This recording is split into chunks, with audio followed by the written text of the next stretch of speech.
Oh, you know what I love? Sports. I love sports. Sports.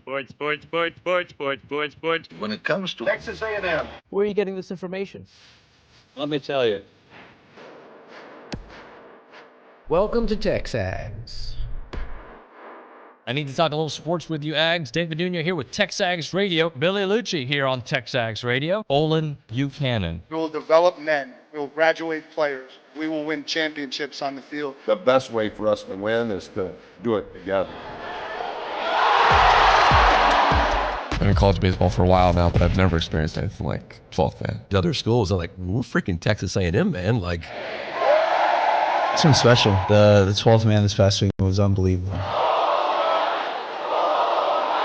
The epitome of what this team has done, right? Gavin homers, Jace homers, Braden homers, Chris Cortez, 100-mile-an-hour fastball. You know, if I'm betting on anybody, it's the Aggies.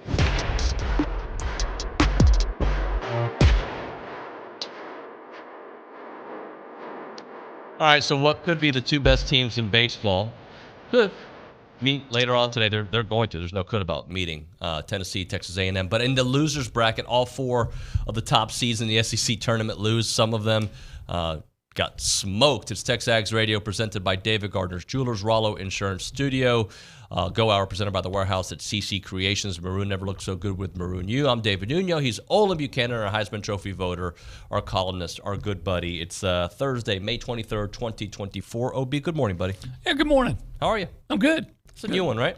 No, actually, it's. I don't remember this one. I've had this for a while, but there's a story behind it. I'll tell you off air. Okay.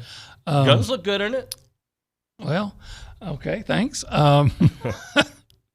Pop guns. Yeah, I stayed up and watched that game last night. Yeah. Was disappointed, but not too much. I mean, we talked about it even before the game, that it was not something you would lose a sleep over, even if you lost here, because you have bigger fish to fry later. Yeah. I don't like losing though. But I don't know. Again, I was rooting for them. I'm not going to lie, but it's so hard to explain. What do you make of the top four seeds all losing? I think it's a sign. It tells you they don't care. So it's interesting. Care may not be the right way, Okay. but there's an edge that may be lacking. And they care, sure. I mean, Schloss wants to win at everything, right? Right. Thumb wrestling. I get it. But again, it's so hard to explain that mindset to people who don't follow it every day. So I'm watching the game last night with my youngest daughter, who watches every Aggie sport that I have on. She just loves to sit there and watch with me, and she knows the players' names. I'm watching with Isla, and I'm watching with my wife, Elizabeth. The others were at soccer practice. And she's like, Dad, we don't look good. Like, this is bad. And I'm like, sweetie, it's not. I'm trying to explain, like, it's not that big of a deal. We're sending pitchers out there that aren't our aces. Like, they'll make an appearance tomorrow, but today it's not that big of a deal, because the bottom line is you want to be healthy when you go into the regional, and you don't want to get too tired. And I'm trying to explain these things, and then Elizabeth turns to me, she goes, then why even play in the conference tournament? Why do they have it if it's not that important for these teams? Well, there's some teams it's very important for, but not for others. And she's just like, huh? Like, why is this important then? Well, personally, I understand they have them to make money and to give a team, say, like LSU, a final chance to get in. I know that's and they're getting in. But personally, I think the whole concept of a baseball or basketball tournaments make no sense, because like if you win the tournament, you get in to the NCAA playoffs or NCAA tournament, right? Yep. So what that's telling me is you then put more emphasis, you place more importance on what a team does in a weekend than you do over the course of an entire, in baseball's case, 30 games, 10-week season. That is of secondary importance to what happens in a weekend, right? Sure, but I think you can enhance your resume, and that's you do. What I'm saying is they shouldn't even have them, but they have them, especially in basketball, for a money grab. Sure. In football, we always do the turning point. You could say the turning point was the ninth inning yesterday, but to me, the turning point was the third inning of that game. You get bases loaded. One out, and you muster in one run. I think it was Jay Slavilet hitting it to the shortstop, if I remember correctly. Ground out. You had a couple of batters swing on the first pitch. It was not, to me, that's the kind of day it was offensively. They made good contact throughout the game, but it wasn't the offensive juggernaut that we hope to see here next week when the regional comes. Yeah, and first of all, like you said, it'll be here next week, and like everybody else, they're better at home, and that's like everybody else. Right. And again, some may disagree with me, but I believe it's just natural, human nature. There's this edge when you're competing for something that that's really, really important, as opposed to, I want to win, and I'm going to try to win. But I just think in a situation like that, I think Tennessee, Kentucky, A&M, and who was the other one? Arkansas. Yep. But probably weren't as completely, not purposely, but completely as dialed in as you typically are. So if A&M makes it to the College World Series, then this won't matter, right? Like yesterday will not matter. If they don't, then we're going to look at look at how they played the last 9 or 10 games entering, and then what are they, 4 and 5 in their last 9 games, I think it is. So you put it all together, right. It's going to tell you something. But for me, just get to next week, because now that you've lost, how important is today? I'd like to beat Tennessee. They're the number 1 team in the country. I'd love to see it. You're going to have probably Ryan Prager go for a few innings, more than likely. I'd love to see what they're able to do. No doubt about it. But that being said, it's all about next week, and then after the week after that, and then the week after that. And hopefully we have those weeks to look forward to. It's true. Like I said, there's much bigger fish to fry, and that's you got the whales starting next week. So, I'm repeating myself. I want to win the game. I wanted to win. That's why I stayed up last night to watch it. But when they lost, sometimes when they lose, I'm not going to sleep well at all, and I'm going to be, laying in bed trying to go to sleep and replaying things in my mind. Oh, what if this had happened? Last night, I just turned up the TV off. I was asleep because in the grand scheme, it matters. The games you lost in, at LSU, for instance, that bothered me. But you know what? This one doesn't. Well, a couple things are at play here. Like Mississippi State's won 2 games pretty much in the last inning, right? Last at bat and last inning. Yeah. To them, these games matter. Yeah, and right? we talked about it yesterday, and Ryan talked about it. Mississippi State is playing to try to host. It's trying to play the host. They have something that gives you that edge. And this all sounds like I'm making excuses, and I'm not. I'm saying I think it's A&M. I think it's Arkansas. I think it's Tennessee. I think it's Kentucky. I think all of those. I think when there's a mentality, and you know this, you play sports, there's a mentality that goes along with it. It's not just playing, being talented and good. How invested are you in that particular game? But don't you think human nature, not A&M fans in general, we justify things to fit what makes us feel better, right? Like if we win last night, we kicked Mississippi State's butt, then today I'm over here thinking, look what we did. It didn't even matter that much to us, and we still stepped on their throats. What I come away from it is, Mississippi State threw their ace, and you were in a position to win the game. You didn't. You let it get away. And if anything, I'm going to be coming away going, I saw the complete roller coaster that Chris Cortez can be. He goes in there and he strikes out 5 of 6, and he looks like Walter Big Train Johnson out there. Yep. And then he gets the first out of the top of the 8th, and then he hits 2 batters. And, the problems ensued. Well, look, I think we saw some good things. I thought Bradley Rudis was fine. He was good. Zane Badmiev looked good. Like there are some good things that we saw yesterday for the future. Unfortunate, giving up that early home run in the game. But that being said, I think we're exactly where we need to be. I'd like to win tonight, but of course. But after losing yesterday, I'm fine with them coming back home tonight. Yeah, I'm fine with it. Or if they'd leave tomorrow morning, I'm totally fine with it. Yeah, like I said, I've seen, and I'm going back to basketball, and because I haven't in my career covered nearly as much baseball. I assume it's very similar. I have seen basketball coaches lose in the conference tournament, knowing that they're in the playoff, and say, "I'm just glad we can look ahead to the next, to what matters." By the way, we're gonna have don't care. That's what I'm saying. We're gonna have Brauny on the show at around 9:00. Stephen McGee's gonna join us this hour. Let me just give the people, because they don't know what's going to be on the show. McGee at 8:35. We'll have Brauny at 9. We'll have Gerrod, Chadwell, and Adela Cernousek will be with us in studio at 9:35. You know that she's the national champion. Like, it's kind of a huge deal. We're going to have her here in studio. Yeah. Looking forward to that. 10 o'clock, AT. And right after that, Amanda Scarborough. Wow. She'll be on the call for A&M versus Texas this weekend. Well, I hope she's calling an A&M, several A&M victories. I hope so, too. 2 of them. 2's enough. I hope so, too. Let me do a quick football note, because I found this interesting. If you were to guess what A&M football player might be on the cover or is on the cover of Phil Steele's 2024 edition of his college football preview, if you had to guess, because there is one on the cover, who would you guess?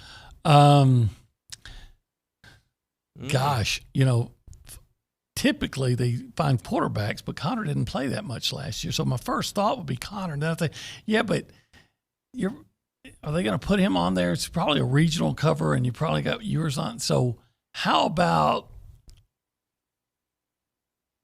I'm trying to flip a coin in my mind between Torian York and Shamar Turner. I'll say York. Wrong. So is it Connor? Nope. Is it? I'm gonna let you do 5 guesses. You have 3. 2 more guesses. So it's not Connor. It's not Connor. And it's not Shamar Turner. It's not Shamar Turner. And I don't think you can get Scorton because he'd be in a Purdue uniform. Nope. Good gosh. I could Photoshop that, but yeah. Noah Thomas? No. You got one more to guess. Bryce Anderson. I'm out. Chase Basantis. Huh. That's good.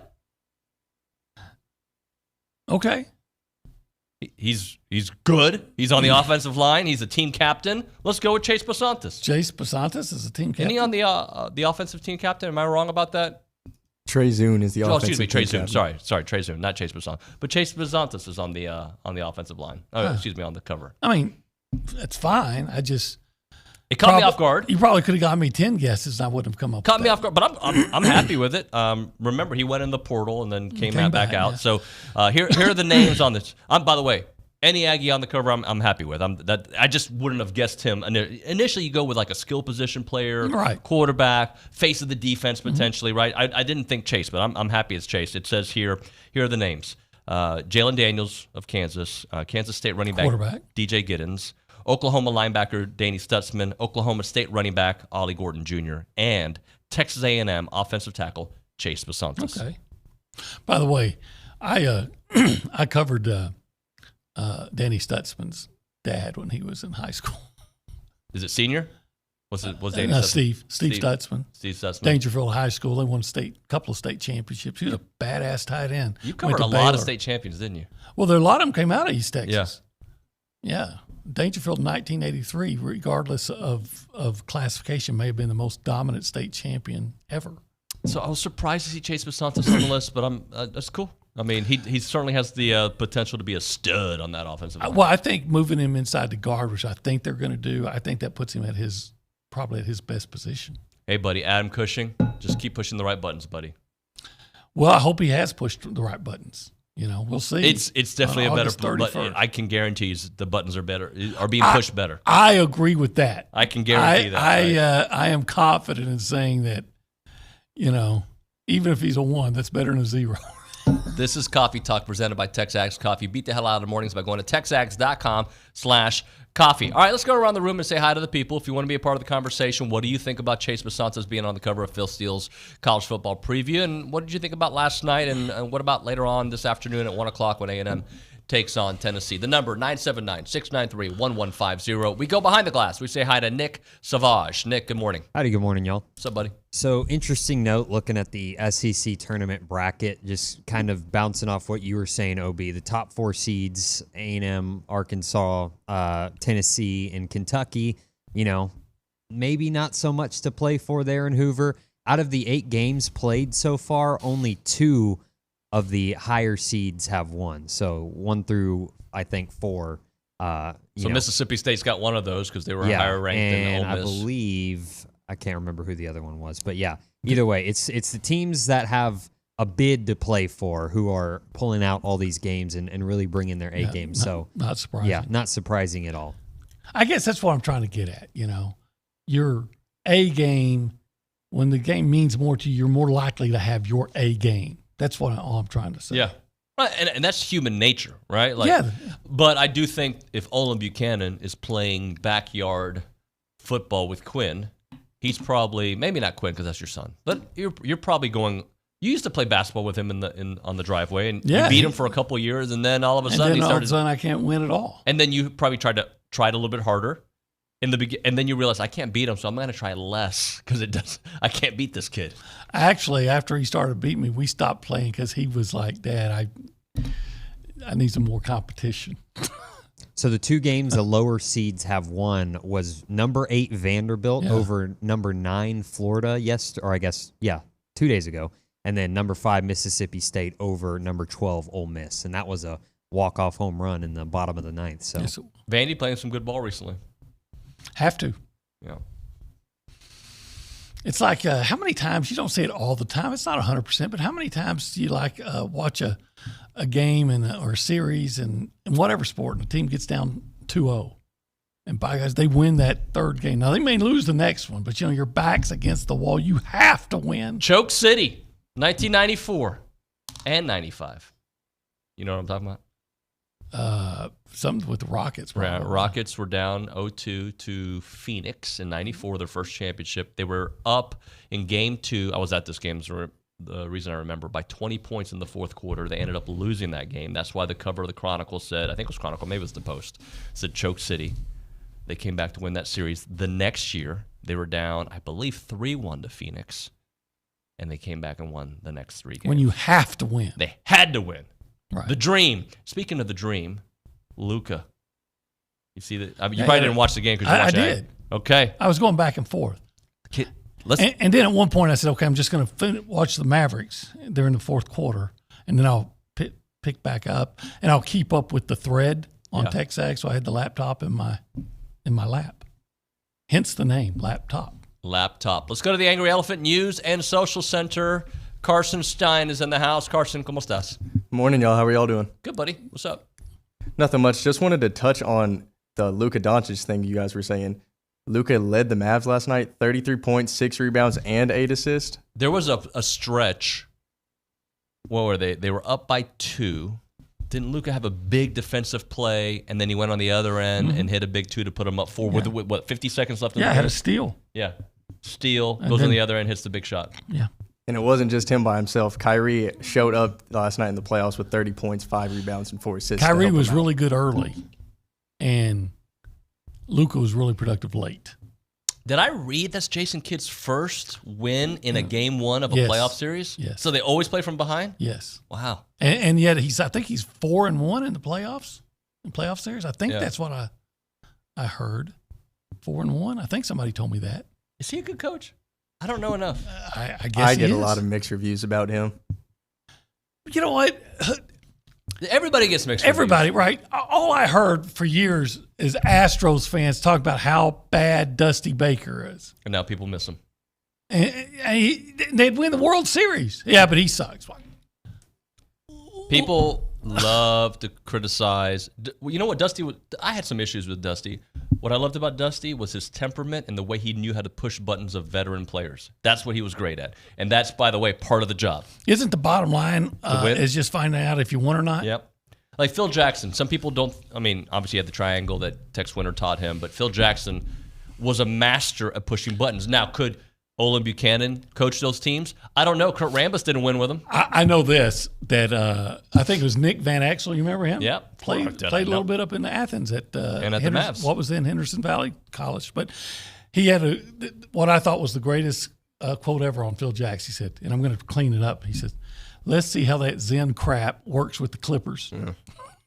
It's true, but there are certain. Would you agree there are certain coaches that know how to get the most out of superstar players, and there are other coaches that are very good, but like their temperament doesn't work with stars. And the way fans and media are, they will now criticize a coach like, "Well, look at Belichick's really not that good because he had Tom Brady. What has he done without him?"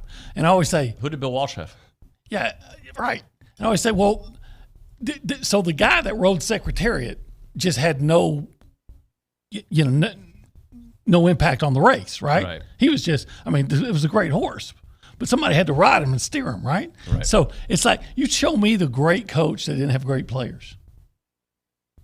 Yeah, I have great players to win. And I do think there are coaches, though, that get the most out of average talent to make them above average as a team. There's many different ways to be an elite coach. For instance, who are you talking about? Well, I'm thinking of the a coach in Germany, which you don't care about soccer. So we're talking I can't say that name. Like Luka Doncic, can't say that either. But there are coaches. Let me try to think in today's world. I think you see it in college sports a lot. You do see it in college sports. I think you see it in college sports basketball more than pro. Yeah, I agree with that. I do. All right, let's Carson, we'll come back to you here in a bit. Let's hit a break here. We'll come back with more. You're listening to TexAgs Radio, presented by David Gardner's Jewelers, Rollo Insurance Studio. Let's talk about sponsorship and vendor opportunities through the Association of Former Students. You know, they have big events. You need to be a part of it. If you are looking for a way to engage with other Aggies and you want to get your business in front of them, check out the Association of Former Students because they have all these great events all year long, and they want to put you in front of all those folks there. The Aggie Ring Day, all Aggie Hullabaloo, the Gathering. They all welcome tens of thousands of guests out there. And it's a great opportunity to put your name and your brand in front of all those attendees. They offer a wide variety of both digital and in-person options. You can promote your brand through there, and you can have title sponsorship naming, on-site presence, activation, recognition, and social media posts, and much, much more. There's also advertising opportunities in both the Texas Aggie Magazine and the Aggie News newsletter, which are seen by 230,000 people. So if your business is ready to engage with Aggies, choose a partner with the organization that's been supporting the Aggie Network for over 140 years. For more information on options available through the association, please email sponsorships@aggienetwork.com.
Hola, ¿qué tal? Estamos aquí in TexAgs Radio, presented by David Gardner's Jewelers, Rollo Insurance Studio, Go Hour, presented by The Warehouse at CC Creations.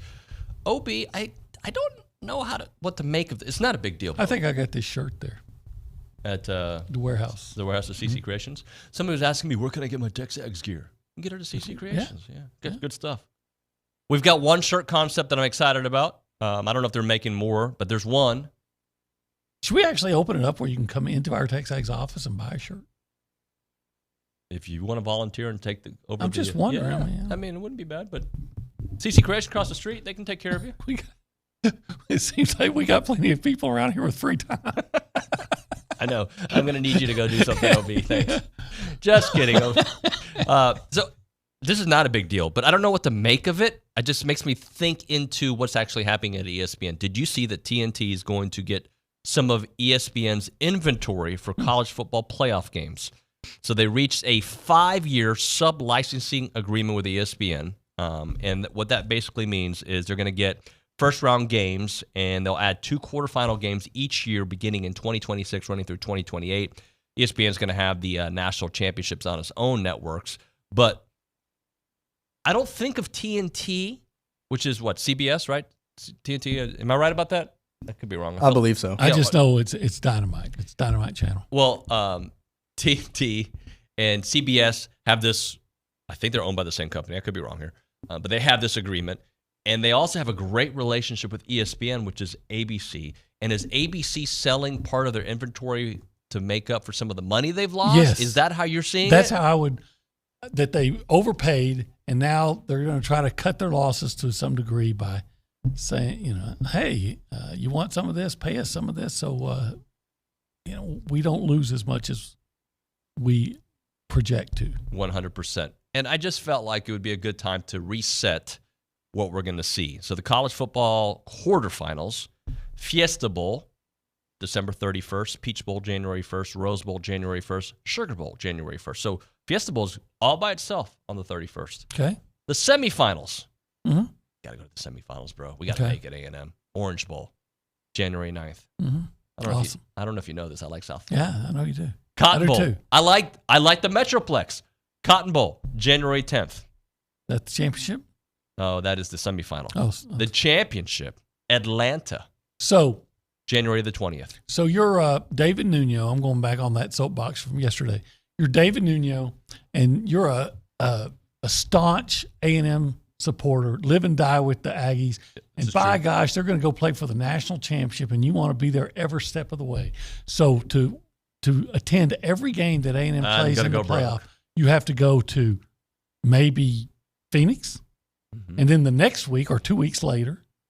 Is it the next week? Let me look at the schedule again. So the next week, December 31st, January 9th. Yeah, the next week you have to go to Miami. Well, and then the next week you have to go to what did you say, Atlanta? Atlanta. Yeah, we're not pricing out the average fan at all. No, that's a good point. That's why, at the very least, they should have the first round games on campus of the higher seeded team. Wasn't that the goal? Wasn't that the? Well, apparently not. Yeah. And they should go to 16 teams, so it should not be. It's unfair to say one team only has to win, 2 games to be national championship, and another team has to win 3. Right. That's just this is fundamentally unfair. So Fiesta Bowl the 31st is when it all gets started. Look, I just hope we're having conversations about potentially being there. Hey, I hope we're there. 100%. But I like Phoenix. Considering where the last couple of years have been, I just want to have conversations that we could be. I will say this about the 21 season. Entering November, we were in the conversation. As weird as it seemed, we were in the conversation. Yeah, until they lost the last 2. Yeah. Did we think it was a realistic possibility? It was possible based on what Alabama, I believe it was Alabama, had to lose. And they beat Auburn like at the on the very last end, play, right? like they typically do, because something stupid that Auburn. But there was a does. scenario where A&M could have gotten into the SEC championship Yes. game, even that terrible season, Yes. where they went 8-4. Yes. So as much as I dislike 8-4, I do. I hate it. All right. I hate it because social media. I hate it because I want more. but at least they were in the conversation up until November 2nd, whatever it was, right? They were, after the Alabama win, after the Missouri win, after the Auburn win, you're feeling pretty good about the direction. Was there South Carolina in that mix too? Oh, they lost. Yeah, South Carolina winning that. Yeah, South Carolina lost was the next year. That was 20. Okay. Yeah, the next year. But 21, they were in the mix. I'll take that with a higher win total, please. Yeah, 8-4 is like meatloaf for dinner, right? We'll eat it. Yeah, it's, it sustains you, but it's not, really exciting. No, not. It's not. But at least I just want to be a part of the conversation. That's it. I mean, that's. Am I asking for too much? In year one, I want to be in the part of the conversation. I'm not expecting 11-1, 10-2. I'll gladly take it. Yes, I'm not going into it expecting that. If you asked me to project a record today, I'd say 8-4. Yeah. But is part of that based on? It's not Jimbo guilt, but Jimbo conventional thinking. Like, well, we're going to lose a couple games that we shouldn't. Actually, that's based on saying that they're going to win the games they're projected to win. I know that they're favored by some some bookies and everything, but I would say that's based on saying that they're going to win the games they're supposed to win and win most of the games that are going to be considered toss-ups. Yeah, and the teams. Now, I wouldn't concede them by any means, but the 3 games that they're going to be say that, hey, they're not supposed to win. I think from national media will tell you this. Yep. Notre Dame, Texas, and maybe LSU, and you get them all here. Yep. Hey, our friends at FBS, Factory Builder Stores, formerly known, they usually sponsor our 23 and 23. This year, we may go back to 30 and 30. All right? We might go back to that. We're having conversations about that. We're trying to figure out what's going to make the most sense. But they are now sponsoring part of the show, so thank you to FBS. They pride themselves on offering comprehensive solutions that set them apart from the competition. They specialize in providing top-notch sales and installation services for leading brands, ensuring seamless experience for all of their customers. I'm one of their customers. They took care of us big time. I mean, our washer and dryer was having some issues. They came in and took great care of us, but that's what they want to do. Customer satisfaction at the core of everything that they do. They've assembled a team of trained sales professionals who are experts in their field, personalizing assistants, drawing on their product knowledge and expertise to guide them through a selection process. So whether it's understanding appliance features, accommodating designs, preferences, or working within your budget, their team is dedicated to helping you make informed decisions in finding the perfect appliance need for you. At FBS Appliance, they're committed to delivering an exceptional experience from start to finish. You can trust to provide unparalleled service and support for every step of the way, because FBS is the appliance in your trusted appliance store. They are the absolute best. Visit them at any of their 8 showrooms across Texas or find them online, factorybuilderstores.com. That website is factorybuilderstores.com.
Welcome back in. TexAgs Radio. Awkward silence to start it off. Here, presented by David Gardner's Jewelers Rollo Insurance Studio. He's Olin Buchanan. I'm David Nuño. I believe we have Stephen McGee on the hotline. Am I correct? Oh, look at that coffee cup.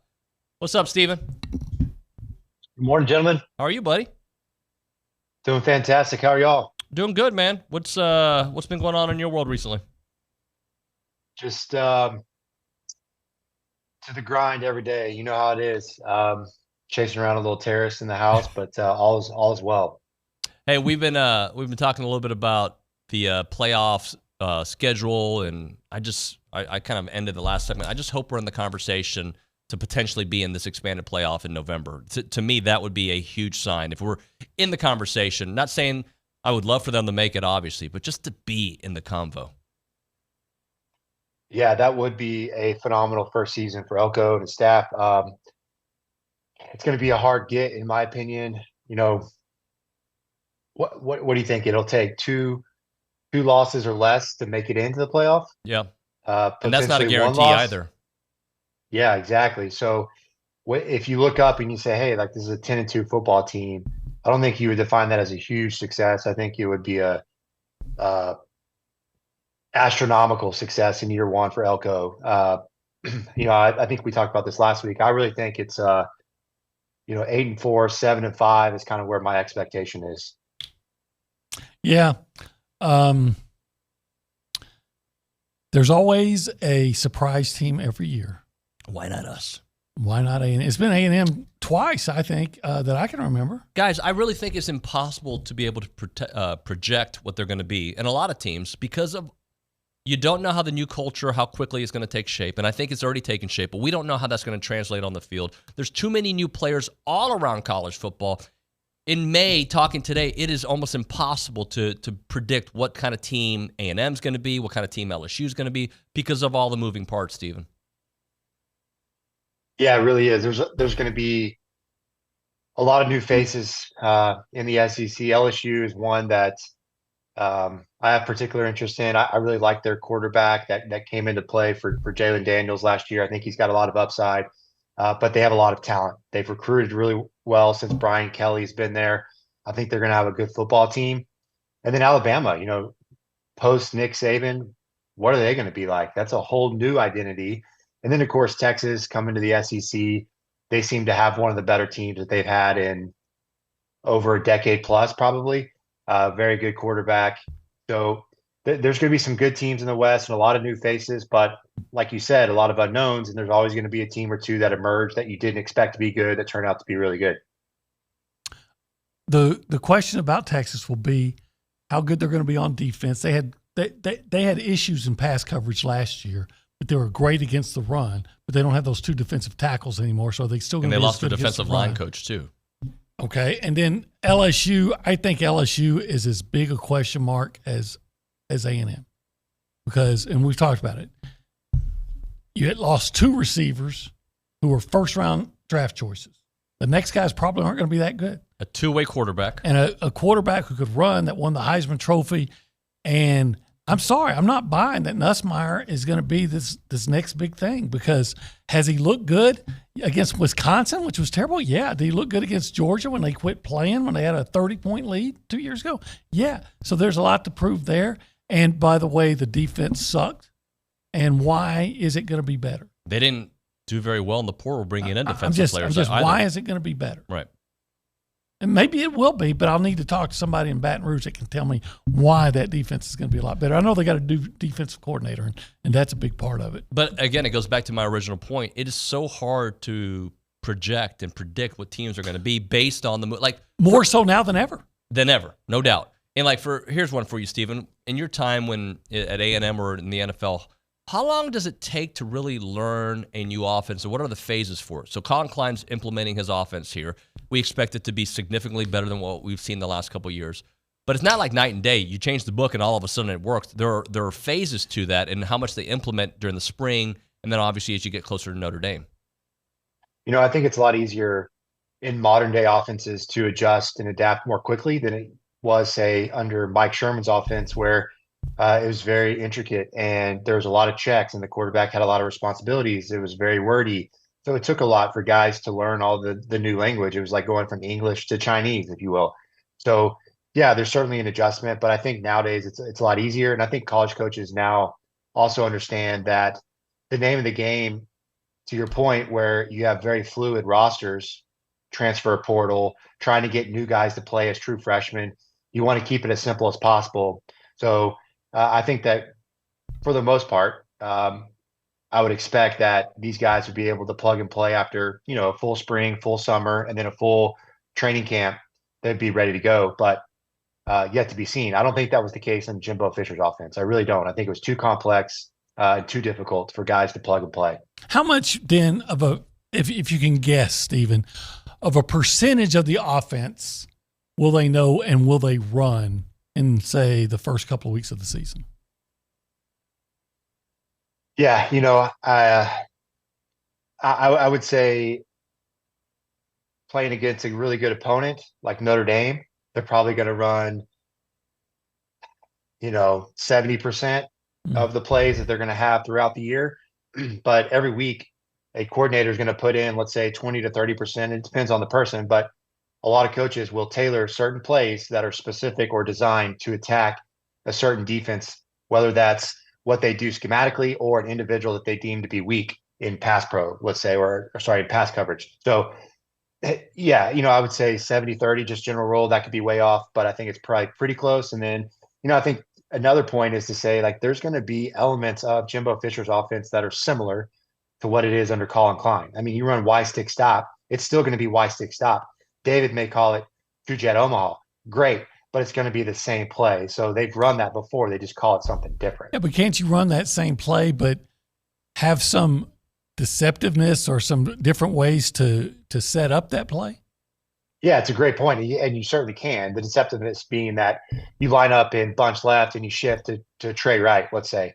So, yeah, there's a lot of ways in which you can disguise it. You can run it out of different formation sets. You can get shifts to get there. And then you can also do it with different personnel groups, right? So instead of having 10 personnel, which is all wide receivers, you can go 12 personnel, bring 2 tight ends in, and then have them adjust to a base defense, and then you still get the same route concept built in. So there's a lot of different ways to run the same plays.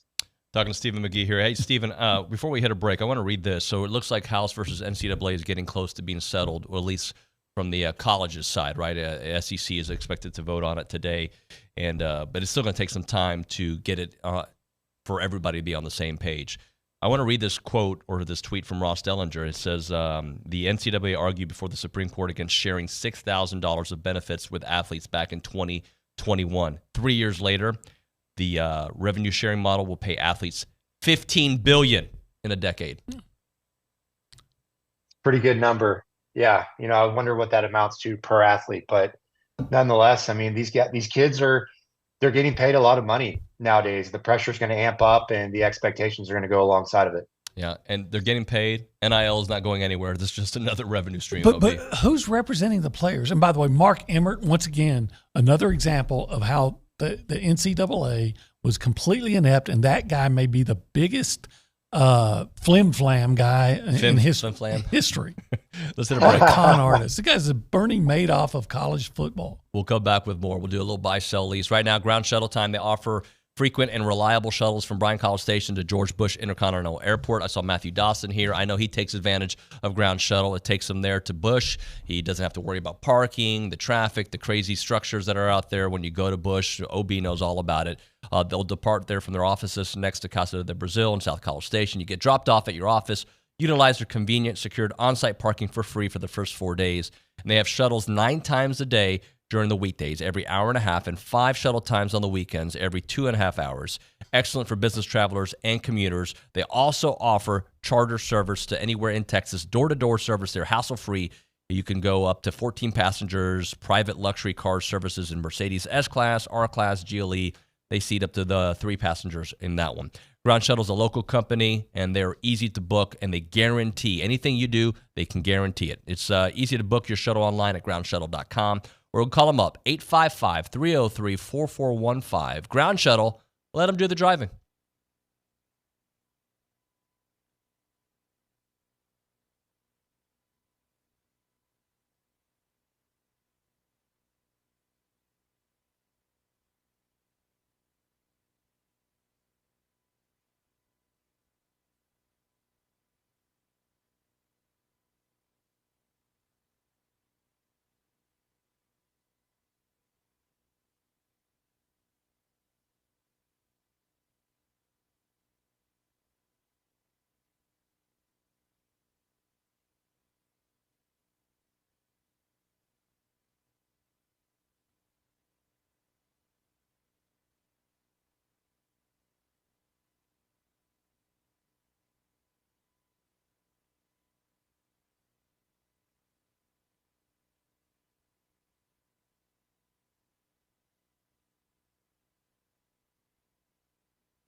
All right, TexAgs Radio presented by David Gardner's Jewelers, Rollo Insurance Studio. Stephen McGee, our QB1 Paragon Financials, is with us here on the hotline. So I read this article on Mike Farrell's sports page. I know that's your dude right there. Talking about Beck, Milroe, and a surprise lead overrated SEC quarterbacks, right? And he has this list, and I was surprised by it. So I said, let's do a buy-sell lease of quarterbacks that we think could be overrated. All right? So I'm going to give you 3 names. Who are you buying as the most overrated? And kind of go backwards, okay? All right. Steven, you ready? Ready. Carson Beck, Quinn Ewers, Jalen Milroe. Who is the most overrated? Buy, sell, lease. You're buying the most overrated and work your way backwards. You want to go first, Steven?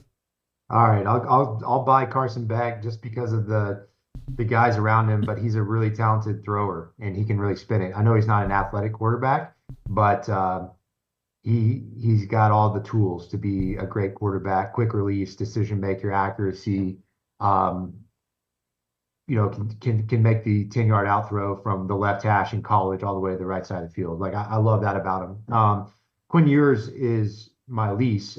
He's flashes brilliance and throws a great deep ball, very catchable, but I think he has moments or games where he slips into inconsistency, if you will. He doesn't look like the same player he was every week. And then I'll sell Jalen Milroe. I like Milroe. I think he got a lot better. The first 4 games of last year, in my opinion, where he was a completely different quarterback the last 8 games of the year. He got so much better. Very athletic guy. So I think of the 3, he's the guy that can really shift the game with his legs, but I think he has the most work to be done still as a passer. So I would take the other 2 guys first, and I would start with Beck just mainly because of the supporting cast. OB? I got to say that this doesn't happen often, but I am in complete agreement with Steve McGee. No way. I am. I mean, Stephen, quote, Etling, quote, degree, McGee. And I have to, I think Carson Beck has to prove that he is all that he's hyped up to be without Brock Byers and without McConkey. And I think they got 3 new starters in the offensive line. Right. And I'm sure they're going to be good. But you got to see it. But is the tight end going to be as good as Brock Bowers? Is the next number 1 receiver going to be as good as McConkey? Because when they didn't play last year, they were a different team. They were a different team. You know, I got some numbers for you. These aren't bad. Look at you, buddy. But listen to this. 3 numbers, 175, 243, and 203. That's the yardage production of Carson Beck in the last 3 games last year. When these guys were hurt. Yep. Including a loss. And so I think Ewers is what they say he is. I think he's a good quarterback. Now, he could be a tad bit overrated, and he does tend to throw, he tends to go through periods where he's just not very good. Yep. Like at the beginning of the Oklahoma game last year. Didn't he throw 2 interceptions at the beginning of the Oklahoma game? But he came back strong. So I don't think he's this guy that's he's a can't-miss prospect. I can miss, but he's proven himself to be a good college quarterback. And then Milroe, if you were doing this whole thing and say passers, I would sell Milroe. Right. But here's the thing I always argue, and I might have even argued this with Steve McGee. A good quarterback is not necessarily a great passer. A good quarterback, Jalen Hurts, is a guy who moves his offense. Yep.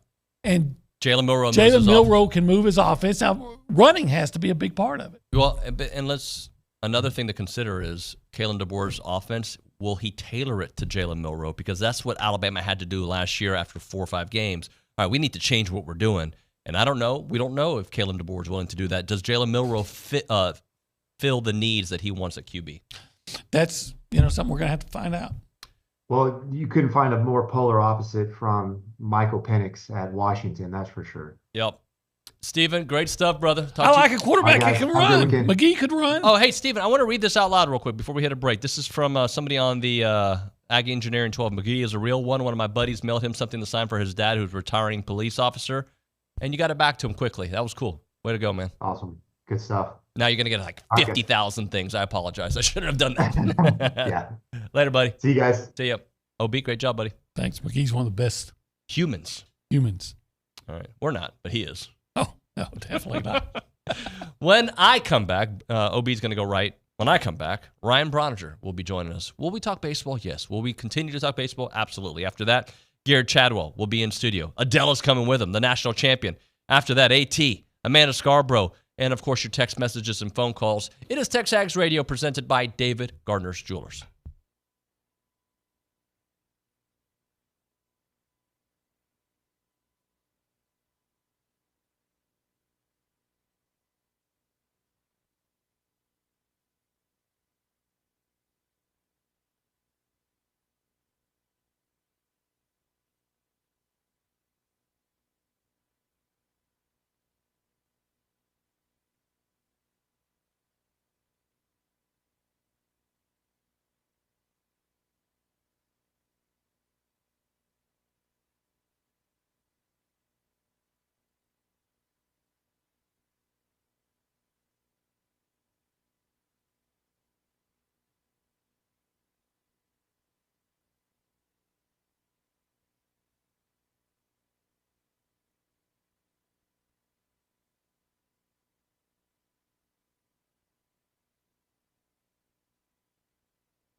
We're back here on TexAgs Radio. We're presented by David Gardner's Jewelers, Rollo Insurance Studio. Aggie Baseball going to be taking on Tennessee later on today, 1 o'clock.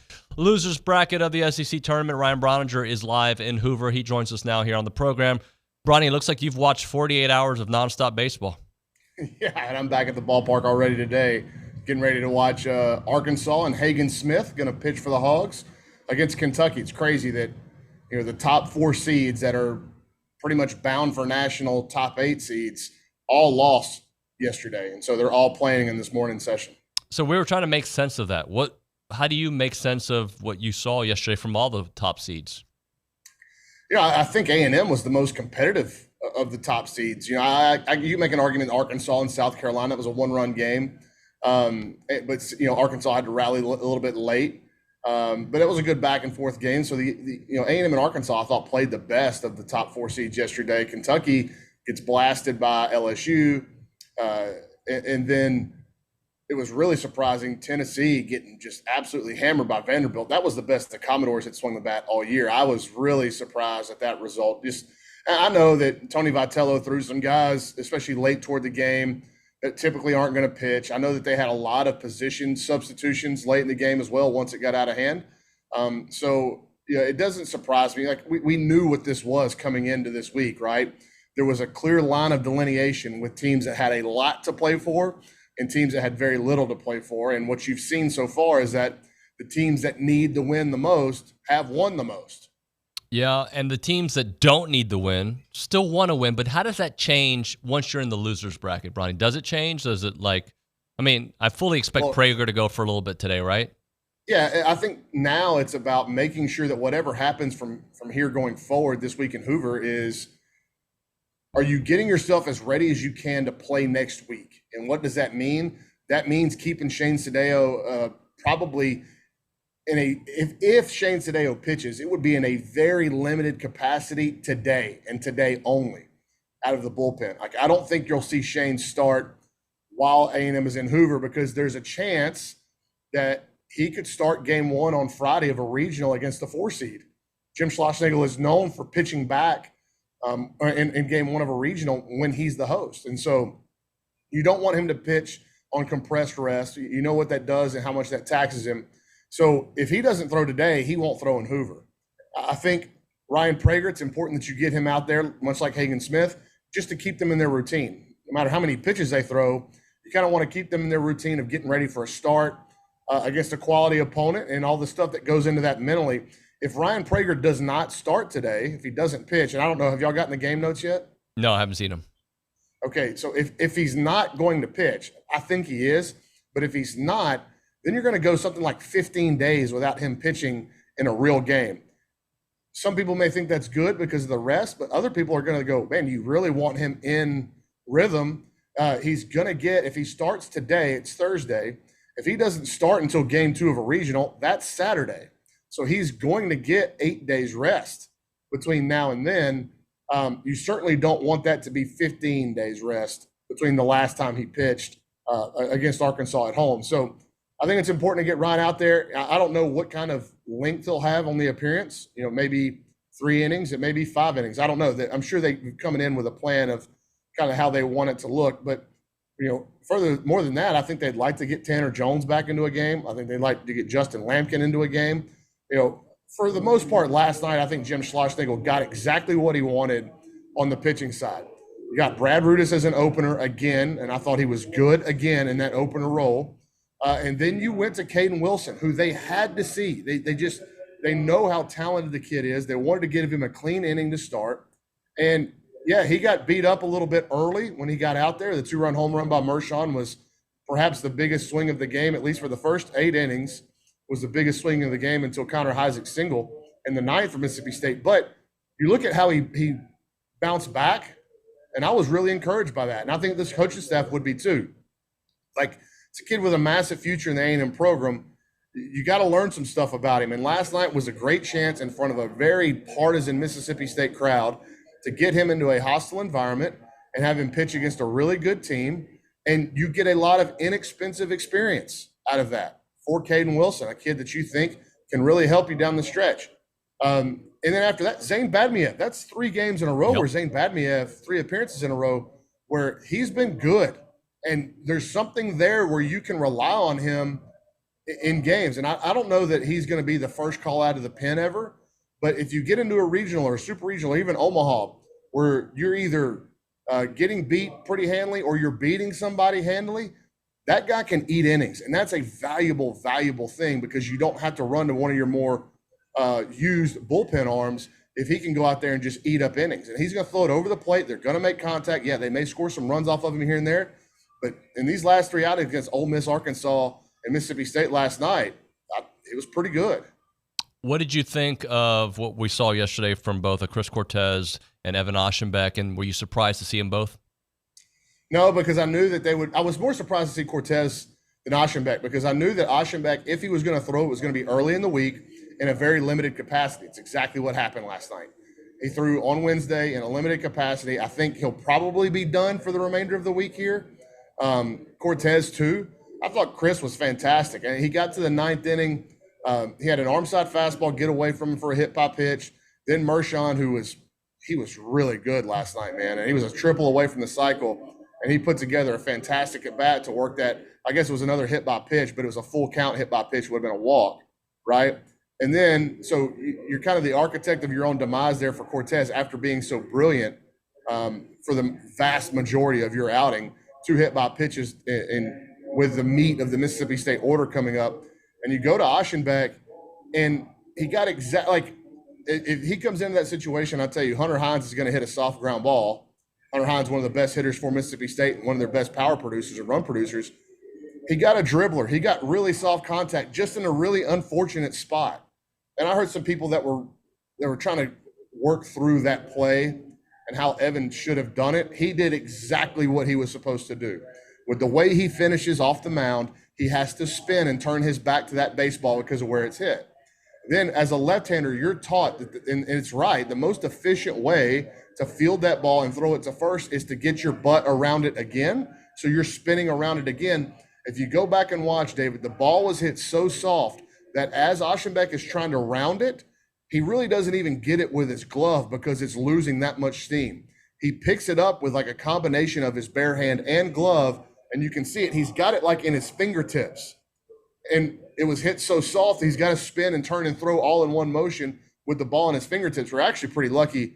And it was actually pretty lucky that ball didn't go down the right field line. But I couldn't believe they charged him with an error on that ball. That was a really, really tough play for a left-handed pitcher to make. And so, just unlucky, right? And then Dakota Jordan flies out. And Connor Heisek, who is making a bid for tournament MVP here, along with Cole Messina for South Carolina, he gets an 0-2 changeup. That's a good pitch. I don't know if you were up that late and saw it, but it was a pretty good 0-2 changeup, and he had just got a massive swing and miss off that same pitch, the pitch before, to get it to 0-2. But Heisek extends the barrel, leans out over the plate, and just pokes the ball through the middle for the big hit. And that was, again, I had no problem with anything that happened last night at all. It was a good baseball game. Mississippi State was a little bit fortunate, and the Aggies were a little bit unfortunate, and Mississippi State ended up with the big 2-out hit. Talking to Ryan Brauninger, who's live in Hoover. Brauny, to me, look, all those are critical points of the game, no doubt. But to me, that 3rd inning is where I look back like, man, what a golden opportunity. Because I do think if you break through in that inning, I know you get the 1 run, but if you break through in that inning, it kind of changes, I think, the mojo the rest of the way. Am I wrong here? Yeah, it could have. Here's one thing to remember. In the last 4 games that Texas A&M has played, they have faced the SEC Pitcher of the Year and the other first-team All-SEC pitcher. So Hagen Smith and Cal Stevens. So runs are going to be hard to come by when those two are on the mound. But you're right. The Aggies were in prime position. Leadoff double by Ali Camarillo. Great at bat and a hit by pitch for Caden Sorrell. And then you get in a situation with Travis Chestnut coming up where he can do so many things. You have so many options. And Jim Schlossnagle is not a sack bunt coach. So I don't think a sack bunt is on the table. But we were talking about it during the broadcast. Mississippi State, Chris Lemonis knows that A&M doesn't want to bunt. I mean, his corner infielders were back with Chestnut at the plate. And Jim Schlossnagle is not going to call. Travis can bunt anytime he wants to. Jim Schlossnagle is not going to call it. What I'm looking at is that's not a bunt for a sacrifice. That's a bunt for a base hit based off the positioning of the defense. And, Travis goes up there and he swings at the first pitch and pops up. And I think that was like maybe if it's a full count pop-up or a 2-2 pop-up where you just kind of work in the at-bat, you can swallow it a little bit more, right? But you have some momentum in the inning with a double and a hit by pitch off of one of the best arms in the league, and then you go up there and you get the momentum back in his side with a first pitch pop-up. Now, Gavin Gerhovic falls. The sequence after that was super interesting.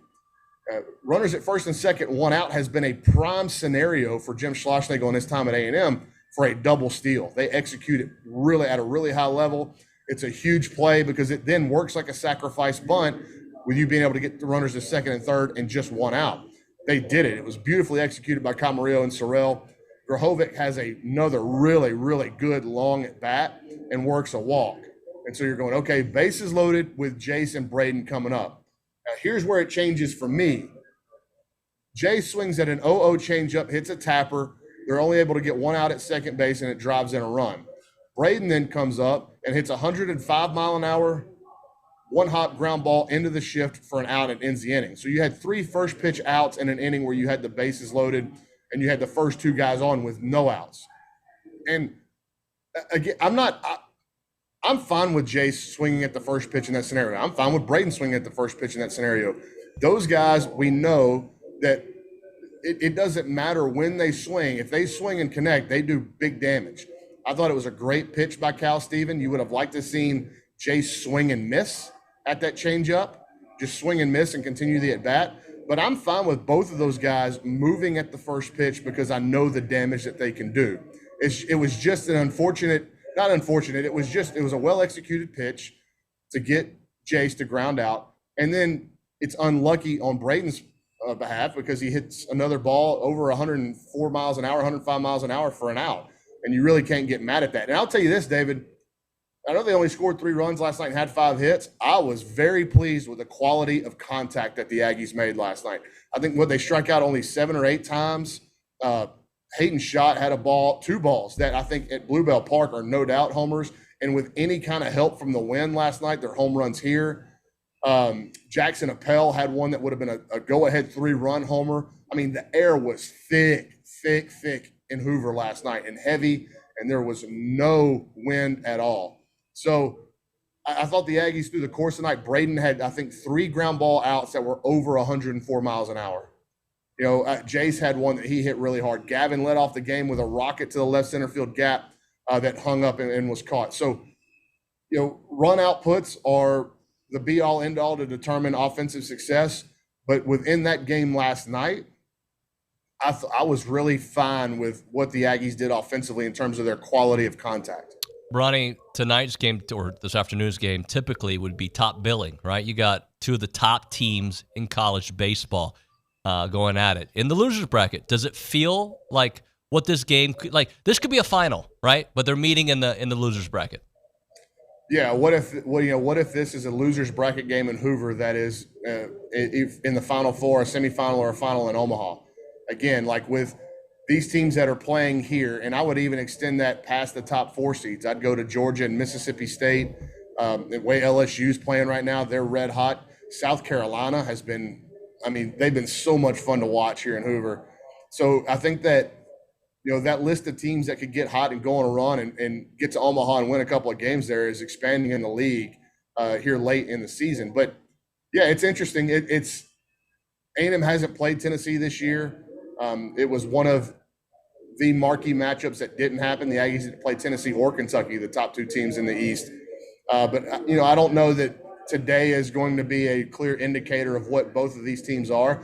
I've got no idea how Tony Vitello is going to manage it. And, you know, I'm at the ballpark early. I think the A&M buses will be getting here in the next hour or so. I've got no idea how Jim Schlossnagle is going to manage it. I've got, you know, what are his intentions here, you know, just 7 days, 8 days before his regional starts in College Station. So I would imagine the position players are going to stay the same. I'll say this, man. We haven't talked about it enough, David. Jackson Appel is a warrior. I mean, last night, and people know he had a toe injury. He's had a shoulder deal. I think he's got a knee that's bothering him pretty good. And last night, he just got beat to death by some of those sliders in the dirt from Cortez. I mean, they're Bugs Bunny, Looney Tunes type stuff. And as hard as it is to hit, it's just as hard to catch. And I thought he took some balls off his bicep. He took a ball off of his hip. He's playing through some real stuff, man. And so I would imagine that if Jim Schlossnagle sees a scenario to get his catcher off of his feet, I think that would be wise. You saw Teddy Burton twice last night, twice. One was a routine ground ball to the shortstop, and then he had the double that he bounced down the line in the 8th inning. On both of them, I think from the dugout, he was getting cues. Hey, easy, easy, easy. That is winning or trying to win at a certain pace, right? Do you really want Teddy busting it out of the box as hard as he can on a 2-hop ground ball in the SEC tournament, understanding what's coming next week? If that ball last night that he hit in the 8th inning, it's a double. It's never going to be a triple. It's a double off the bat. They're never going to throw you out at second base. So I think the coaches from the dugout were like trying to get him to just Cadillac it and coast into second base. It's a competitive thing and an instinctual thing. And once you hit the ball to run hard.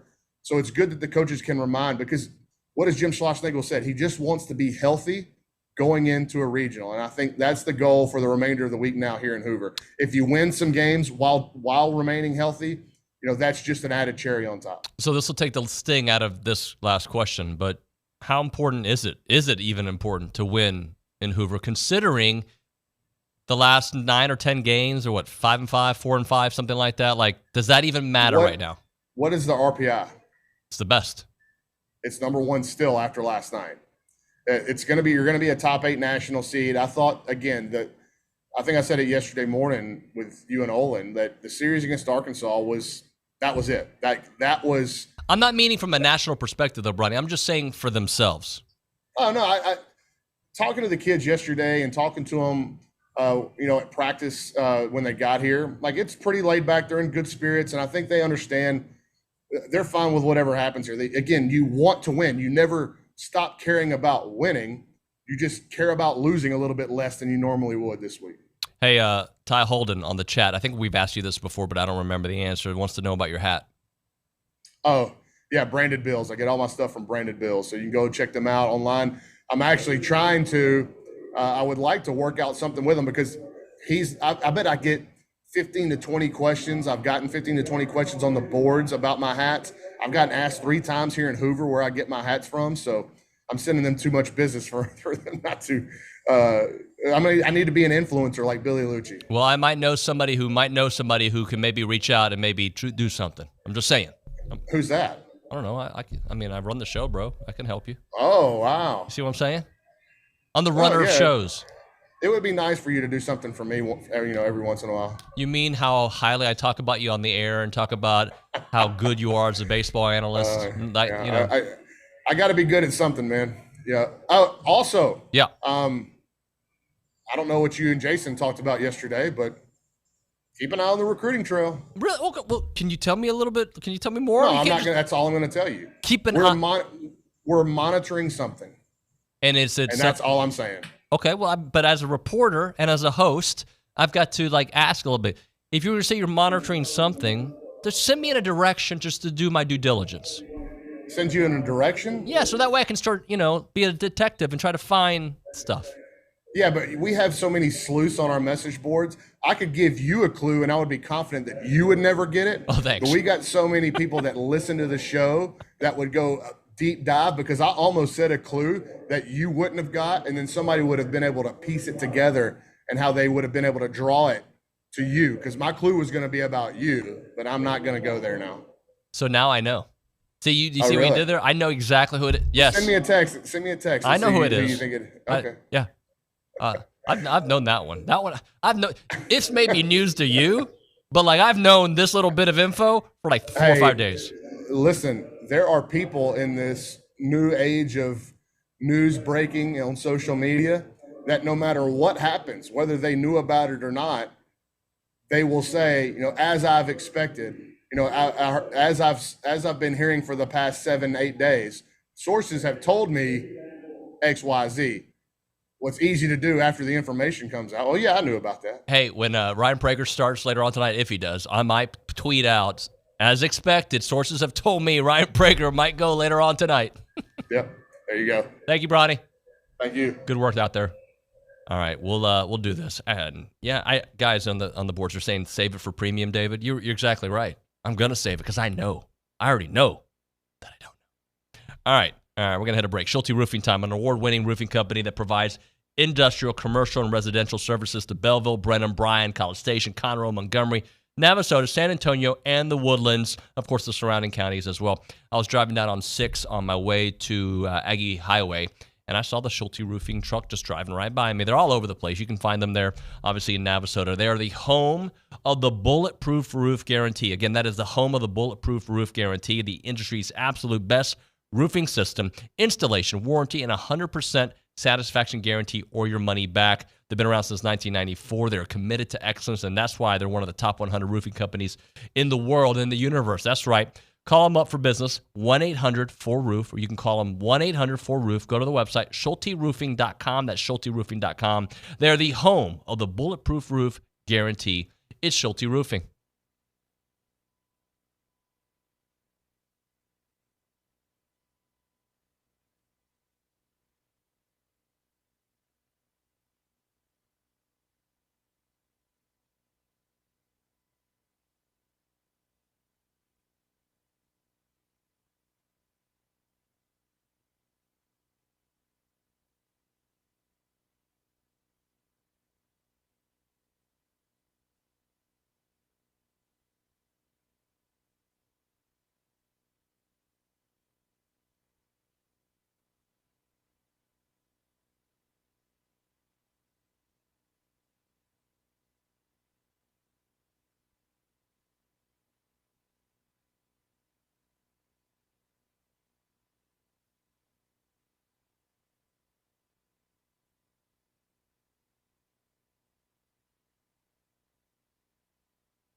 Here we are, TexAgs Radio, presented by David Gardner's Jewelers Rollo Insurance Studio. We'll go to the Angry Elephant News and Social Center in a minute, but something was brought up during the break that I think I just want to kind of revisit here. Let's go behind the glass. We got Blake, who's working with Nick, who had a question for me, and that I started to answer, then I said I wanted to wait. You're not Blake. Hey, David. There he is. Hey, Blake. How are you, buddy? Good, how are you? How's that pool? What pool? I'm just kidding. Wink, wink. Go ahead. You used to work for Chip Howard? Okay, see, now you sound like you're acting. Yes, I used to work for Chip Howard, and the reason I wanted you to ask me that on air is my very first sports job was with Chip. I was his producer, which you're doing as well, right? You answer the calls and help get stuff done on that show. I was his producer in 1998. The way I got that job, though, is Bob Hall, who was my statistics teacher, right, professor, who, by the way, ran into Kay Nagley at the baseball game. I think it was a week or two ago. I think it was the Arkansas series. He was sitting next to Kay and Kay's dad, Steve, and brought up that he's the one who introduced me to Chip, which is exactly the truth. He was my stats teacher, and I wanted to get into sports. He kind of connected those two dots. I haven't spoken to him in years, and he reached out to me the other day, which I thought was cool. So I started with Chip in 98, and I like saying this story because I was so bad. I worked for him where I'd answer phones, go to him with him to these remotes he would do and help set up and whatnot. And he sent me on my very first reporting gig. He sent me to the ballpark at Arlington, the old ballpark, and I covered opening day, Rangers versus the White Sox. I think it was 98, 99 if not, but 98, 99-ish time, right? And I'm covering it. And my very first interview, and I've said this before, so don't stop me if you've heard it, was the president of the Rangers, who Nick Savage, you knew who that president of the Rangers was back then, or one of the owners of the Rangers at that time? Was it Nolan Ryan? No. My gosh, I just knocked something over. I think it was the co-owner, if I remember correctly. Give me some hints. He became a president of the United States. It was W. Bush, right? So that was my very first interview. And by the way, by interview, I didn't interview him. It was I can't use the term that we use in the media business, but it was a gaggle, if you will. A bunch of media members, and everybody's asking questions but me. I just had my little recorder, and I couldn't actually get the interview. The other part of the story is I had to get sound post-game of that game because I think it was an early game, and I was able to get it on Chip's show. Memory serves me correctly. And back then, we didn't have like files that you could send, right? So you would have a recorder, connect it to a phone, and play the interview through the phone. And I was not able to do that. So it was a complete train wreck on my first appearance on the Chip Howard Show on air. So there you go. That's why I wanted to share that story. Bob Hall, shout out to you. Thanks for setting up my career. Let's go to the Angry Elephant News and Social Center. All right, Carson, what do you got for us? So, as you guys know, the NCAA West track meet's going on right now. And yesterday, A&M had quite a few runners and throwers actually make their top 10 in their marks, such as Jaquaylin Scott finishing third in the 110-meter hurdles with the 13:31 seconds. All right. Jack Mann finished seventh in the men's pole vault with a 5.32-meter jump. And let me find the other third player. Kamar Farquharson. Yes. Finished fourth in the men's 800-meter with a time of 1 minute and 47 seconds. All right. Good stuff. What else do we have? And then as the volleyball team announced their SEC schedule yesterday, and do you want to guess who they opened the season against? Don't tell me University of Texas. It is. What? They open against Texas. They open SEC play or their season? SEC play against Texas. Okay. Gotcha. On 9/27. And Where? then they go to Texas on October 23rd. Okay. They play every single SEC team. They play Texas and LSU home and home. Huh. Okay. So we're going to have Jamie Morrison. I think he's stopping by on Friday. We'll probably record that after the show because he can't come in during the show, but we'll run that on Monday. We will have a show on Monday regardless of the holiday because guess what? It's Selection Monday. We'll be finding out who's A&M is going to be hosting in their regional. But we'll have Jamie Morrison come by, and we'll interview him, and we'll chit-chat a little bit about he's going to Europe, I believe, with the Nationals. So it'll be a good conversation there with Jamie Morrison here on TexAgs Radio. We'll hit a break. When we come back, we'll do a little women's golf. But right now, we're talking Hush and Whisper. They've been open for about 6.5 months or so, and they're already getting recognized for exemplary craftsmanship. The ADI, which is the American Distilling Institute, has Hush and Whisper Distilling Company outperforming its competition. They're kicking tail, ladies and gentlemen. The original gin earned the gold medal and best category awards. Way to go, guys. Wonderful stuff there. They're an innovative distillery cocktail lounge founded to defy convention and distill true to grain to glass spirits. They're in the Verisco building of downtown Bryan. I just told you about my start in my career. The very first job I ever had in media was in that building there at Verisco building, and now Hush and Whisper is there. Fermented, distilled, bottled in Bryan, Texas, with white whiskey, original vodka, and original gin. They start by sourcing only the finest local ingredients and committed to the highest quality of production at Hush and Whisper. And it's just a cool place to go where you can enjoy a cocktail crafted with premium local spirits. But it's much more than that. When you go to Hush and Whisper, you want to be there to inspire moments of a discovery out there. You can have tours to learn about how they make their awesome whiskey out there. You can also do official tastings. It's really cool to do like team building events, meetings. You can see the whole process being done. You'll love the science behind it. Book an event, come in for a cocktail, buy a bottle, experience it at home. Gin, vodka, white whiskey bottles for sale. The website, hushandwhisper.com. That is hushandwhisper.com. They are open Thursday through Saturday, 11 a.m. to 11 p.m., 219 North Main Street. Go check it out.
We're back here on TexAgs Radio, presented by David Gardner's Jewelers, Rollo Insurance Studio. A lot to talk about here. Aggie women's golf. They fall in the quarterfinals, but what an amazing run. Adela Cernousek there wins the NCAA individual golf title, the first in the program's history. Garrett Chadwell's here, and Adela's here. Hello, how are you?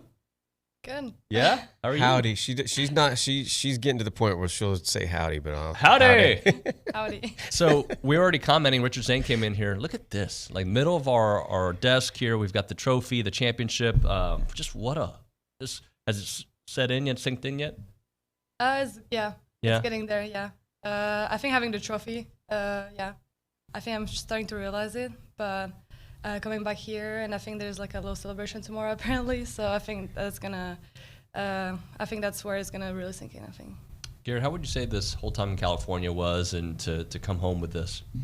Well, it just feels like you're there for almost 2 weeks. That's when you go on a championship run like that, it's really 3 tournaments into one. So it feels like we're there for a long time. But it was, we were disappointed. But it's great to bring home a champion. But it was nice. There's about 30, 40 people at the airport when we landed yesterday. And I think that's just another thing that makes this place so special, because I think every lady would say they realize that we're playing for something bigger than ourselves. And when you walk in those doors yesterday, you realize that.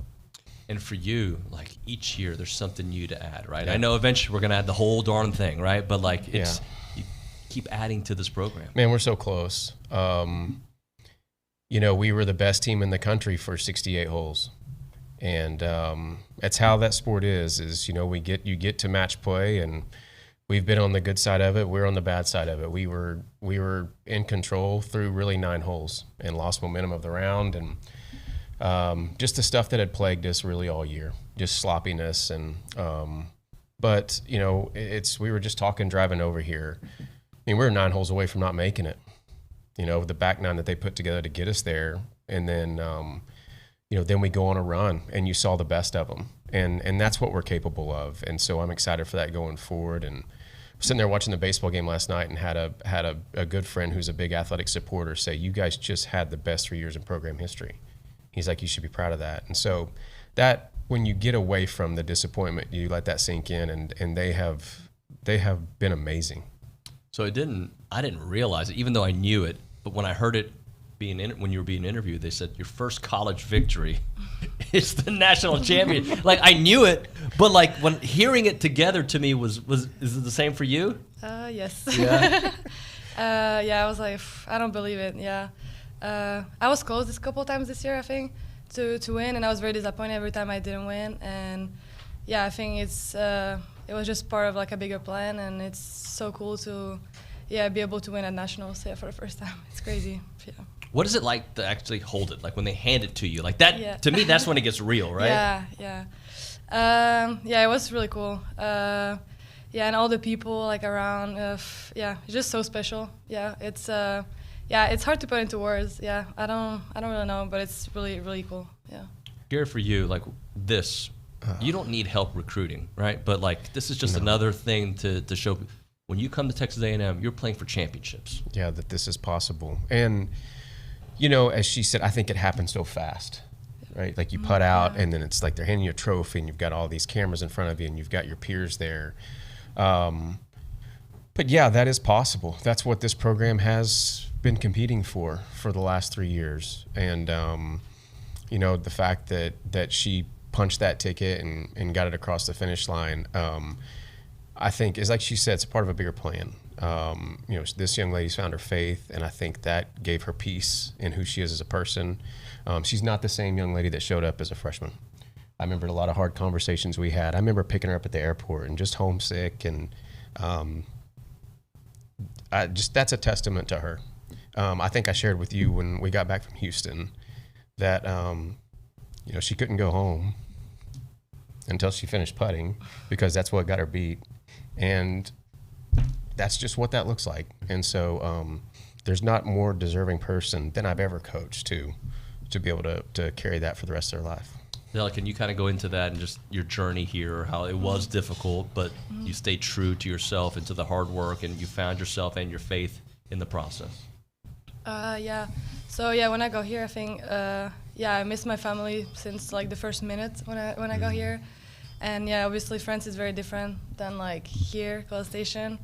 But the facilities and the support we have here is amazing. So I think everything here is good for like success if you put in the work, I think. So I just always like kept going and just put in the work every day, and every 6 a.m. workout, every afternoon practice, every time we're tired, I think you just keep going. Sometimes I come back to the facility at night to practice also more, to have more reps, because I feel like I didn't do enough or stuff like that. So I think that like at the end of the day, helped me a lot. And yeah, as G said, in Houston, I think in Houston, I was leading before the last round. And yeah, I made a lot of 3-putts that day, the last round. So I didn't win. I think I finished like 15 or something. And I was really disappointed. I was so close, and I finished 15. So I just ended up staying putting for a long time. And then I was looking at the round yesterday on TV, on YouTube, I was like the replay. And I was looking, like, I made some really good putts yesterday, that helped me actually win, because I made probably like 5-6 footers, or like they were super important for pars, and if I wouldn't have made them, it would have changed like the whole thing. So I think putting is like what I improved the most in my game in the whole year. I think that's what and yeah, just putting a lot of work. And yeah, I think my faith also always being like at peace with, I think the night before, I saw something on Instagram saying like a Bible verse that was saying that Proverbs 16:9, it was if it's God's will, it will happen. If it's not, then He has a better plan. So I think I was at peace going into that day. So yeah, that helped a lot also. And having G with me the whole round, I think. Yeah. It was really cool. He's always like staying with me, so I don't think I could have done it without him either, because so yeah, all this. Yeah. Gerrod, I know you touched on it a moment ago, but like this postseason run, like just one step to the left and this doesn't happen, right? Can you just talk about the dramatics that kind of led up to this? Yeah, well, also, she qualified for the U.S. Women's Open the day before we left, and dealt with adversity there was playing great, got rained out, had to come back and play the next day. And I think that was probably a little shot in the arm that she could do it. And then you get there and, I think, I don't know what the young ladies would say, but I feel like once you get to the national championship, the kind of work is done. Like we let them go, we keep it very light and loose, less is more. But you're kind of pushing and pulling the right strings to get to that point. And so maybe it's the best version of me that week, or our staff or them. It's just because it's everybody's last week. And we were so impressive. I mean, everybody was like, are y'all playing a different golf course? And there was things that we could even clean up. I know we had some kind of sloppy finishes, but we were dominating. We got to 16 under par at one point. And just it's a long week to keep it going, but it is such a long year. It's crazy that it started at Pebble Beach and Labor Day weekend, and some of these young ladies had amazing achievements outside of Adela and Kata playing the World Am, Jenny getting her professional status. We had 3 ladies at the Augusta Women's Am, and then we really kind of caught our stride once all those healthy distractions were out of the way. And I think you saw the best of us really April and May. It's Coach Henry comes in here and always talks about being at your best when it matters most at the end. She was. And, she mentioned there's so many people that go into this. Bo Sandoval, Ryan Pitzinger, Aaron Bradley, nutrition, all our supporters, it takes a tribe to really get them to this point. And they represented all of them in true fashion. And, I think we'll all look back on it, and we talked when we got done that it's kind of an end of an era. And those 3 seniors, they changed all of our lives. And I think there'll be a great time to reflect on that. But also, there's still some excitement for we are so close, and we're going to get one. We're very excited about her coming back. The young ladies that got to watch this, their influence on them, who we have coming in the next couple of years. Yeah. They're hungry and they're ready to go, and they're ready to play for Texas A&M. Well, I got to tell you guys, it's just such a cool time for me to do this job, for fans to know what's happening on campus with baseball, softball doing great. You've got women's tennis winning a national championship, men's golf about to go. You all in this amazing run. Do you feel like the arrow pointing up for all of Texas A&M sports? Yeah, I think it's really cool that all the sports are doing well right now. Women's tennis won the day before, I did, so I think it's really cool. All the sports are going. It's super fun because we're around these athletes all the time. So I think it's it's really cool. Let's talk about your busy summer. USO, there's no off season. So US Open leaving on Sunday, and then I think the rest of June pretty much off because July and August are super busy. So July, the Honor Palma Cup, and then right after that, the European Team Championship with the national team in Spain. And then the LPG, I got invited for an LPGA event in Ohio the week right after. And then the USM in August in Oklahoma. Yeah. Non-stop. Yeah. It's pretty cool. Yeah. What does the team look like next year? Different. Yeah. We'll be younger. Sky Sudbury, should mention Sky's name. Sky was kind of in our sixth spot as a substitute ready to go, and just embodies what the 12th man stands for. Just, stayed prepared. And I think she learned so much about what it takes to get there, being on the venue. So return Sky, return Mia Nixon, who played some. And then we have Lauren Nguyen, who's very close, and Lana, who was instrumental for us last year. Then we got a freshman coming in who's probably number 2 in the class, Vanessa Borvillos. And, the portal closes May 30th. So if we find some experience in there, we'll add it. But it's got to be the right fit.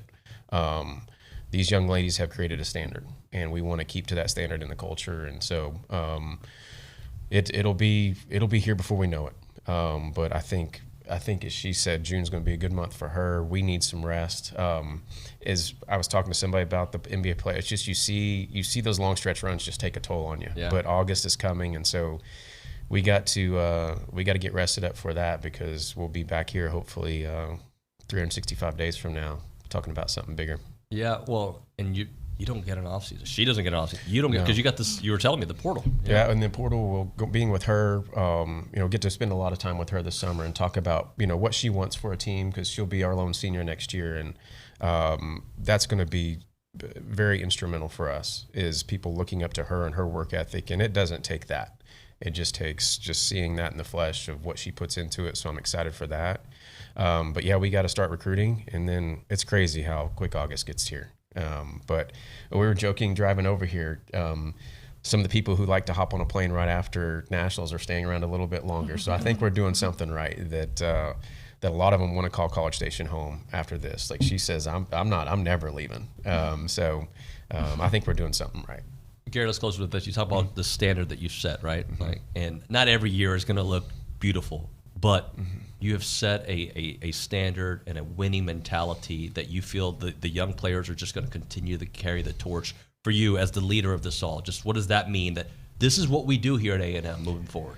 Well, it starts, obviously they've seen it, right, with what the young ladies have accomplished. Then you bring them in on an official visit, and as Adela said, they see, how can you not get better here? How can you not compete for championships? How can you not want to play for something bigger than yourselves? And they're all, our 25 class is on fire for that. So I think that means something coming in here. So that's what we're trying to do. We're just trying to surround ourselves with a lot of like-minded people. I mentioned the people that surround our program. Everybody's on the same page. And so if we can do that, they're recruiting people. Gio and I's job is pretty easy. Once they're recruiting for us, we just got to get them there on time. Yeah. Winning is not everything. I'm super proud of the fashion that they do it in. And we're a bunch of grinders. We work hard. That's our most enjoyable part of the day. Exciting part of the day is when they get the facility and we really get to get after it.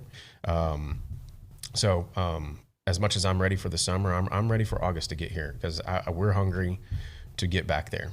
We have something to prove, and I think everybody feels that. Congratulations, Adela. Thank you so much. Thank you for having us. Yeah, thank you, brother. All right, we'll hit a break here. We'll come back with a short segment to close out the 9 o'clock hour. Right now, caller number 1. We're going to give you a free car wash from Aggie Land Express Car Wash in South College Station on William D. Fitch in Greens Prairie. They are Aggie owned and operated with the friendliest staff and a personal touch. They offer a monthly membership, but we're going to give the first caller a free car wash right now from Aggie Land Express in South College Station, 979-693-1150.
TexAgs Radio here, presented by David Gardner's Jewelers, Rollo Insurance Studio. We don't have time for SEC storylines, but we got time for text messages and thoughts. So we'll go to the angry elephant, News and Social Center. Carson Stein, I know you've got the details for us. Yeah, there was one text I wanted to read earlier from John in League City. When you guys were talking about the baseball earlier, he said he would have been much more concerned if they would have lost yesterday the way Tennessee or Kentucky did.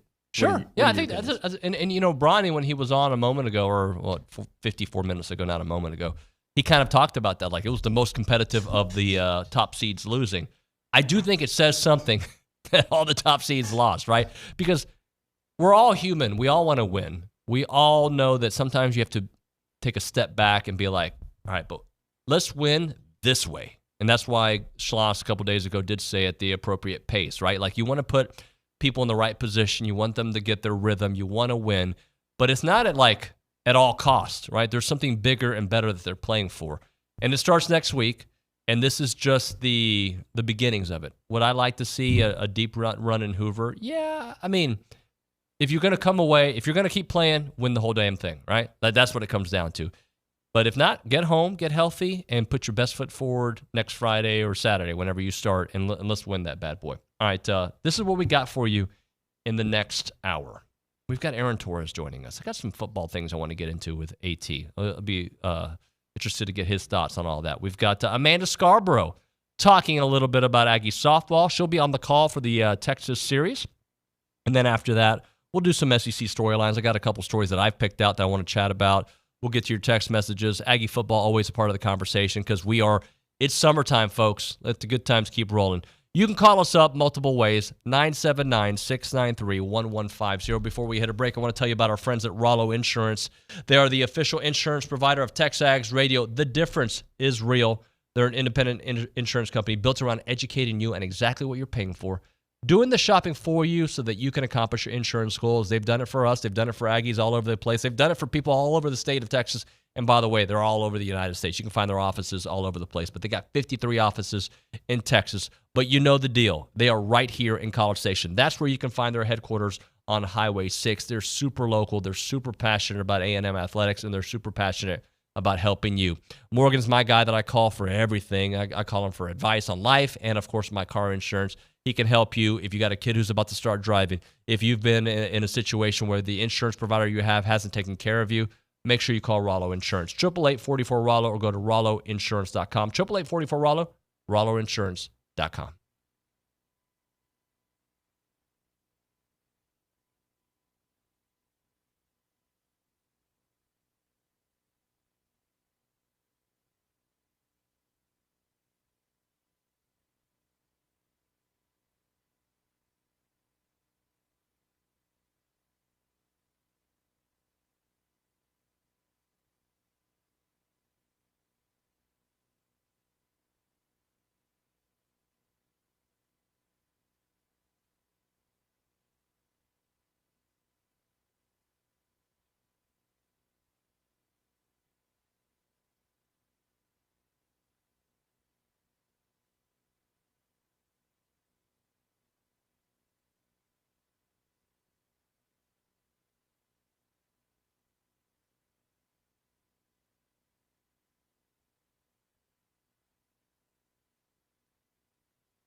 All right, welcome back in. TexAgs Radio, presented by David Gardner's Jewelers Rollo Insurance Studio. It is now time for Around College Football and College Athletics, brought to you by Milliken Reserve, a College Station community featuring homes, trails, farms, wide open spaces with a mission to build a healthy community around nature. Take part in the Milliken Reserve community with a Conservancy membership. Learn more at millikenreserve.com. We go straight to the hotline. AT's with us. Aaron Torres from Aaron Torres Online and Fox Sports Radio. AT, what up, buddy? David Nuño, what's going on, man? How you doing? I'm good, man. I got to say, what are you doing to broker a friendship and a group text situation between Ryan Fowler, yourself, and myself? It's like we're all in harmony, brother. No, I mean, I did nothing other than praise Texas A&M on Tuscaloosa airwaves last week, and Ryan actually felt the need to text you. So I'll do a little behind the scenes here. But no, I mean, it's that time of year. Everybody's trying to scrape for content. And I think for some reason, Ryan was big on over-under win totals last week. And, hey, who's going to exceed expectations, who's not? And I said, Ryan, there's a school I want to talk about, but you got to be okay with it. He said, oh, no, you're not going to talk about Auburn, are you? Because he said, who do you think could overachieve? And I said, I'm talking about a school, but if I say this, you can't get mad at me. And he said, no, is it Auburn? I said, no, it's definitely not Auburn.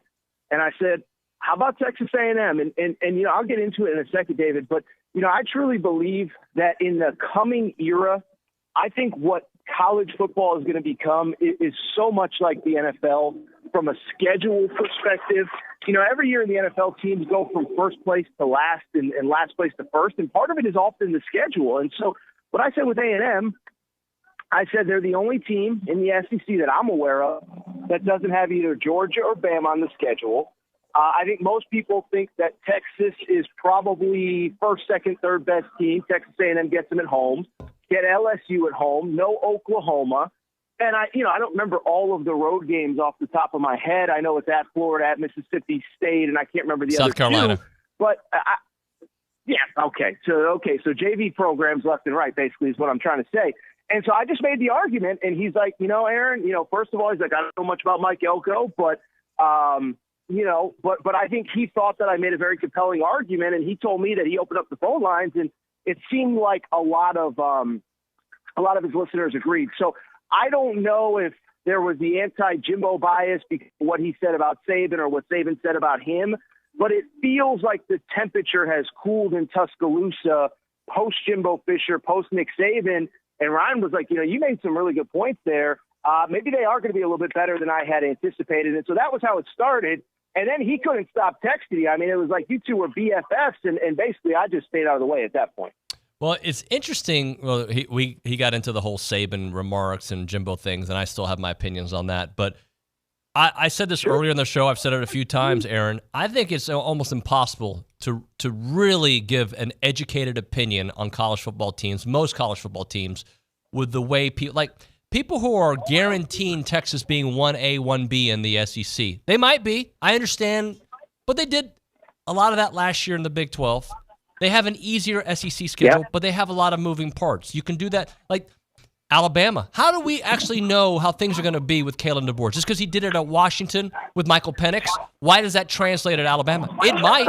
I'm not saying it won't, but it's very hard to be able to predict.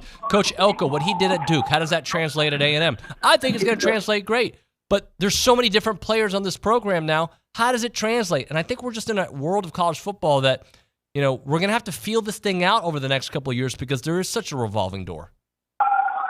Well, and I remember even going back to the first year of the 14th college football playoff, we were coming off the DCS era where a loss was basically a death knell, right? It's like, you're USC, you're the best team in the country. You lose week 2 to Oregon State, your season's over. And, we get to a 14 playoff, and I think it took really until the middle of year 1 where it's like, we're not getting 4 undefeated power conference teams, and then we figured it out from there.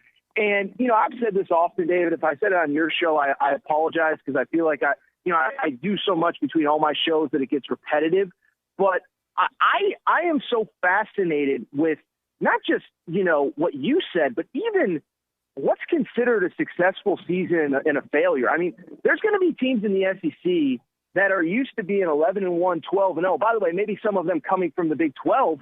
They're going to go 9-3 next year, and they're going to have to accept that 9-3 in this era is actually really good. It's like I mentioned them a minute ago, but Oklahoma, you mentioned Texas, but Oklahoma, outside of 2 seasons ago, Brent Venables' first year, they're used to playing for a conference title every single year, and basically 10 to 11 regular season wins competing for a conference title is a threshold.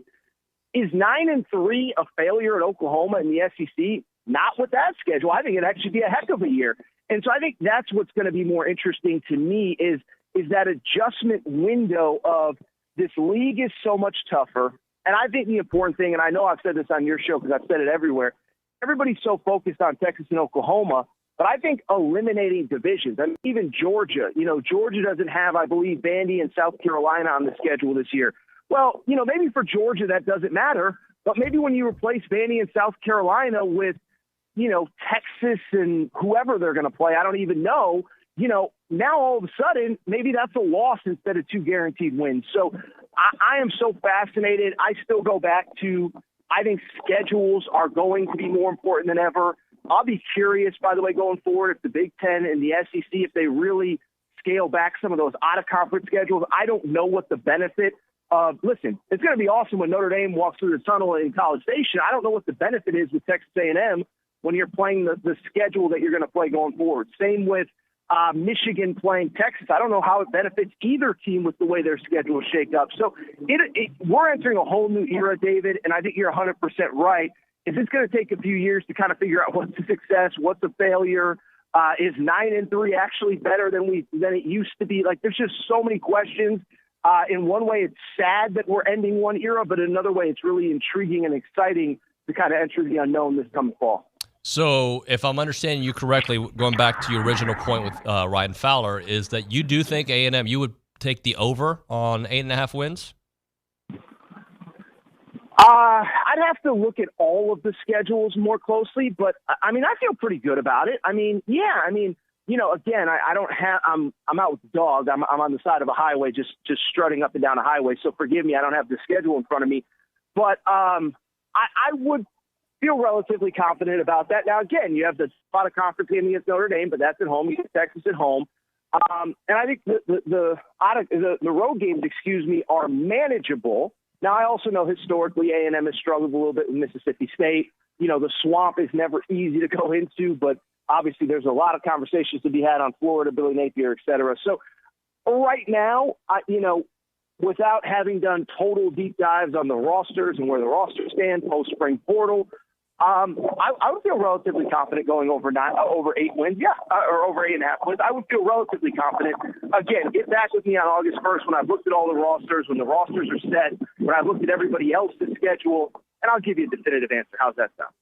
AT, is this Jaden Rashada deal going to cost Billy Napier his job, considering there's no way to prove, because I think if he did record him talking about offering the $1 million, I believe Florida, both parties have to agree to be being recorded, so that won't be admissible in court.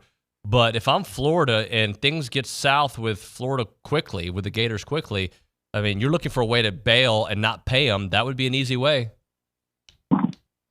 That'd be an easy way. And, it's funny. I was actually reading something last night. I thought it made a lot of sense is, we've kind of eliminated all of these basically NIL punishments, right? Like, you can't really punish anyone for anything related to paying players.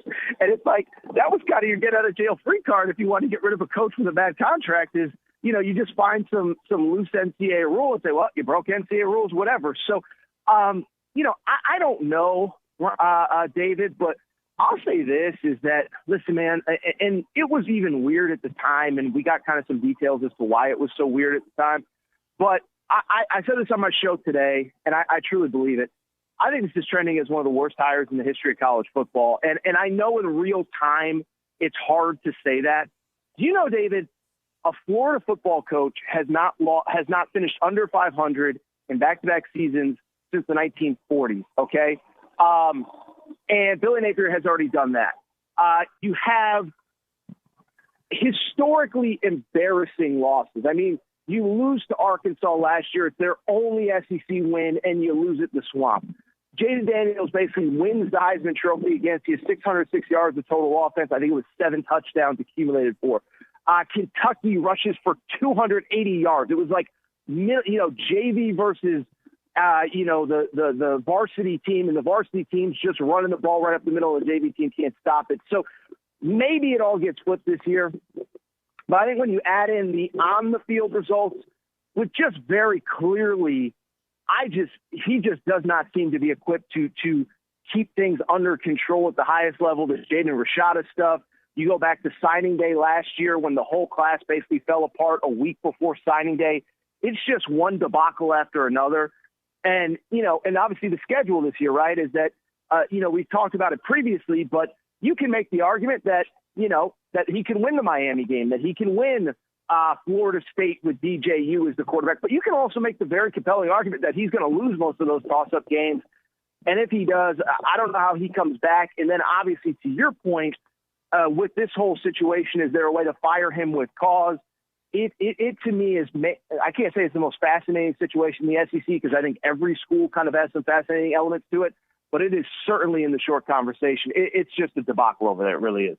As we're searching for topics throughout the offseason, one of the things that I'm thinking about is Dabo, and we've talked about him a lot, but do you think this? He's obviously shown that he's not going to adapt, but if they go 8-4, 9-3 this year, right? If they have another subpar season, do you think that's where the administration say, dude, you've got to adapt? Or do you think, no, he'll just keep doubling down? It's a great question. And again, it speaks to kind of the new era of college football. Is you go 9-3 in the ACC, you can potentially win the ACC. Let's say you go 9-3 with the loss to Georgia in week 1, which is obviously going to happen. You go 9-3, you can still win the ACC. Guess what that means, David? It means you're going to get a first-round bye in the playoffs, and you're going to get a home game in the second round. And so, if you go 9-3 in the regular season, now all of a sudden, you get a bye but you win the ACC conference championship. Now you get a bye into the second round. Let's say you're playing Missouri at home. You win 27-24 in a game where they're better. All of a sudden you're in the Final Four, and it's like you can't really say that his way didn't work. And so, by the way, I would add, that's why I think these schools in the ACC that want to break up are crazy, because I think if you're Florida State and Clemson and maybe Miami, you just have such an advantage over everybody in the SEC and the Big Ten. But that's kind of a different conversation for a different day. So, it's clearly not what it was. And as we discussed last week, I don't think it's ever getting back to where it was. And so I think at that point, Clemson has to kind of figure out, okay, how far do we have to fall to where it isn't acceptable? To me, it's almost a little bit like what happened with Kentucky basketball, where, Calipari was kind of competing against the standard that he set early in his tenure more than anyone else. That standard fell quite clearly. And I think Dabo's the same situation. But again, because the sport is going to look so different, it's hard to kind of say definitively, you need this many wins to show that there's progress. You need this, because again, you could very easily see the scenario where even 9-3, as weird as it sounds, is going to get you into the quote-unquote Final Four of that first initial 12-team college football playoff. AT, let's play the reverse game. What if Clemson has an incredible year? Let's say they beat Georgia to start the season, and because Georgia's, lost some guys, and can you imagine that press conference? Oh my goodness! Well, little old Clemson. I mean, think about it though. He ain't gonna pull a Dion after Dion beat TCU, but could you imagine the pounding of his chest? Oh yeah, no, and I'll say this too is I don't know this. Okay, so the portal era is very clearly here to stay. But you ask any coach, and I think they're all right in saying that it starts with high school recruiting and evaluation and development within the program. And I'll take it a step further. I do wonder, as we kind of transition out of the bonus COVID year, the portal is going to be slimmer than it's ever been, and it is going to get back to that. Now, I think the issue, and we talked about this last week, I remember, is the portal, and this is where I think that he's missing the boat, is that, I think where he's missing the boat is the portal isn't always about finding a starting left tackle. It's not what Brian Kelly was talking about, is we need defensive line help and we missed on our top 2-3 targets. Sometimes it's finding those depth pieces, or even those developmental pieces, I think that's what people are missing about the portal is, yeah, if you're Alabama or Georgia and you have a glaring hole coming out of the spring, you can fill it with one guy. But I also think a lot of programs are smartly bringing in guys that in theory are going to be on campus for 2 or 3 years and can develop within the program. And so that's where I think that he's missing. But to your point, you beat Georgia week 1. You do what you got to do. You take care of business. Maybe you finish 11-1. At that point, you're probably the number 1 seed in the college football playoff. And yes, there will be quite a bit of hand wringing and told you so-ism and all that. And I'm partly here to say I'd be all for it because I think it'd be kind of good for college football if there was more than one way to do it, and if you didn't have to necessarily be in the Big Ten or the SEC to win at the highest level. AT, I brought up Deion a moment ago, so it got me thinking, what if Deion doesn't get bowl eligible this year with all the talent, Shedeur and Travis and whatnot? I'm looking at their schedule. I mean, hey, do you think that's possible? If you want me to read you some of their key games, I can do that for you. But, I mean, is there a world where Colorado, again, isn't bowl eligible? Yeah, I mean, there's absolutely a world. I mean, they went 4-8 last year. They started 3-0, so that's 1-8 down the stretch and all that. And went 1-8 down the stretch. It was clearly there was some regression. I do think that he has upgraded some positions of need this offseason, but that doesn't guarantee anything. Now, what I would say is, if he doesn't get bowl eligible, I don't think it really matters to Colorado. They sold out their season ticket allotment. They're still in way better position than they were when he took over, whatever it was, 18 months or so ago now. But, I think there's a bigger question of if you go 4-8 again, and we all know, your son's there, your son's out of eligibility, both your sons are out of eligibility. Travis Hunter is going to be going into the NFL draft. I was never one that necessarily was convinced that Deion was going to be gone after his sons are out of eligibility. I think it's kind of a lazy narrative. But if you're really struggling and both your sons are gone or 2 out of your 3 sons are gone, then, yeah, I could see the scenario where he decides to leave. Now, I don't think Colorado would get rid of him because, he's kind of a cash cow for them. They're making money hand over fist. They're on TV all the time. So it'll be interesting. I mean, listen, it's cliche. It's not a new or unique take, but that's obviously amongst the most interesting programs in all of college football this year. That is Aaron Torres, AT. Aaron Torres online. You can also find him on Fox Sports Radio. AT, thank you, brother. You know how good I am? We just saw 3 of my dog's best friends all on that walk, and she said hi to all of them, and I didn't even miss a beat while I was talking to you. That was incredible. Hey, when the police were coming after you either, you just kept on answering the question. That was awesome. The police? Why would the police be coming after me? I thought I heard sirens earlier, dude. Because I stole somebody tried to steal some takes from me, and I fought them off? Yeah, that's okay. It's okay. That was JJ Redick coming after you. I have something else to tell you, but I kind of – oh, dude, he's so bad. By the way, he's going to be the Lakers coach, so that'll be fun when he crashes and burns. Yeah, I ended up being right on that one, but that's neither here nor there. For people who don't know, JJ Redick blocked me because he tried to come after me on social media, and I ended up being 100% right. And I kind of just nagged him about being right for about a month and a half. He finally just blocked me. So that was that. Now he's calling the NBA Finals, so that's kind of cool for him. Hey, not to rub it in or anything, but he follows me on Twitter, so we're buds. So there you go. Does he really? Yeah. Does he really? Yeah, 100%. Yeah. I'm a big deal. Ask him, even though I don't tweet. Have you ever had him on the show? I believe we had him in Houston. I definitely haven't had him here.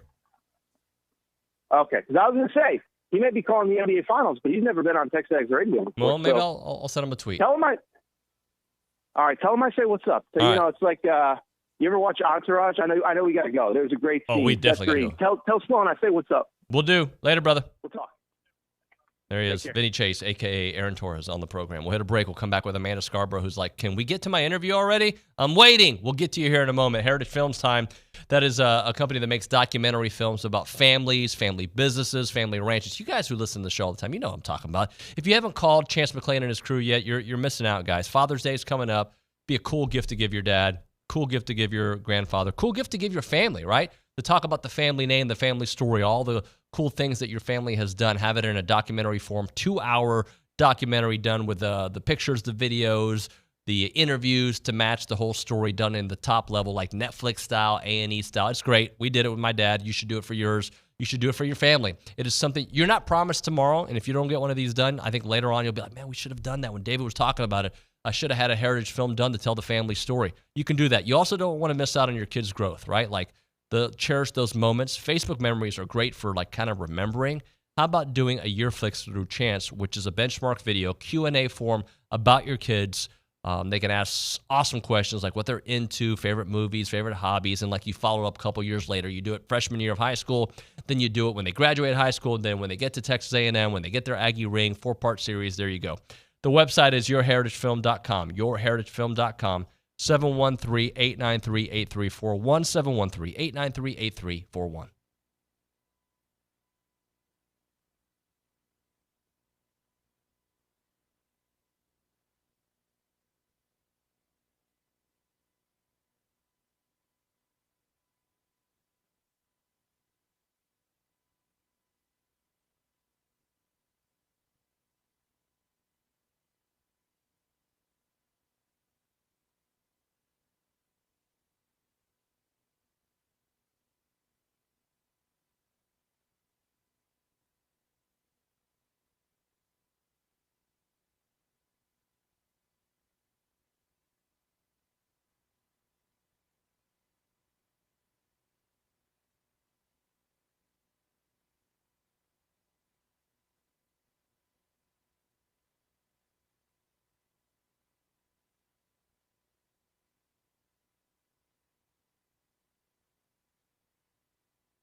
All right, we're back here on TexAgs Radio. We are presented by David Gardner's Jewelers Rollo Insurance Studio. Let's go straight to the hotline. Amanda Scarborough is going to be on the call on ESPN2 for A&M versus Texas, the Super Regional. Amanda, how are you?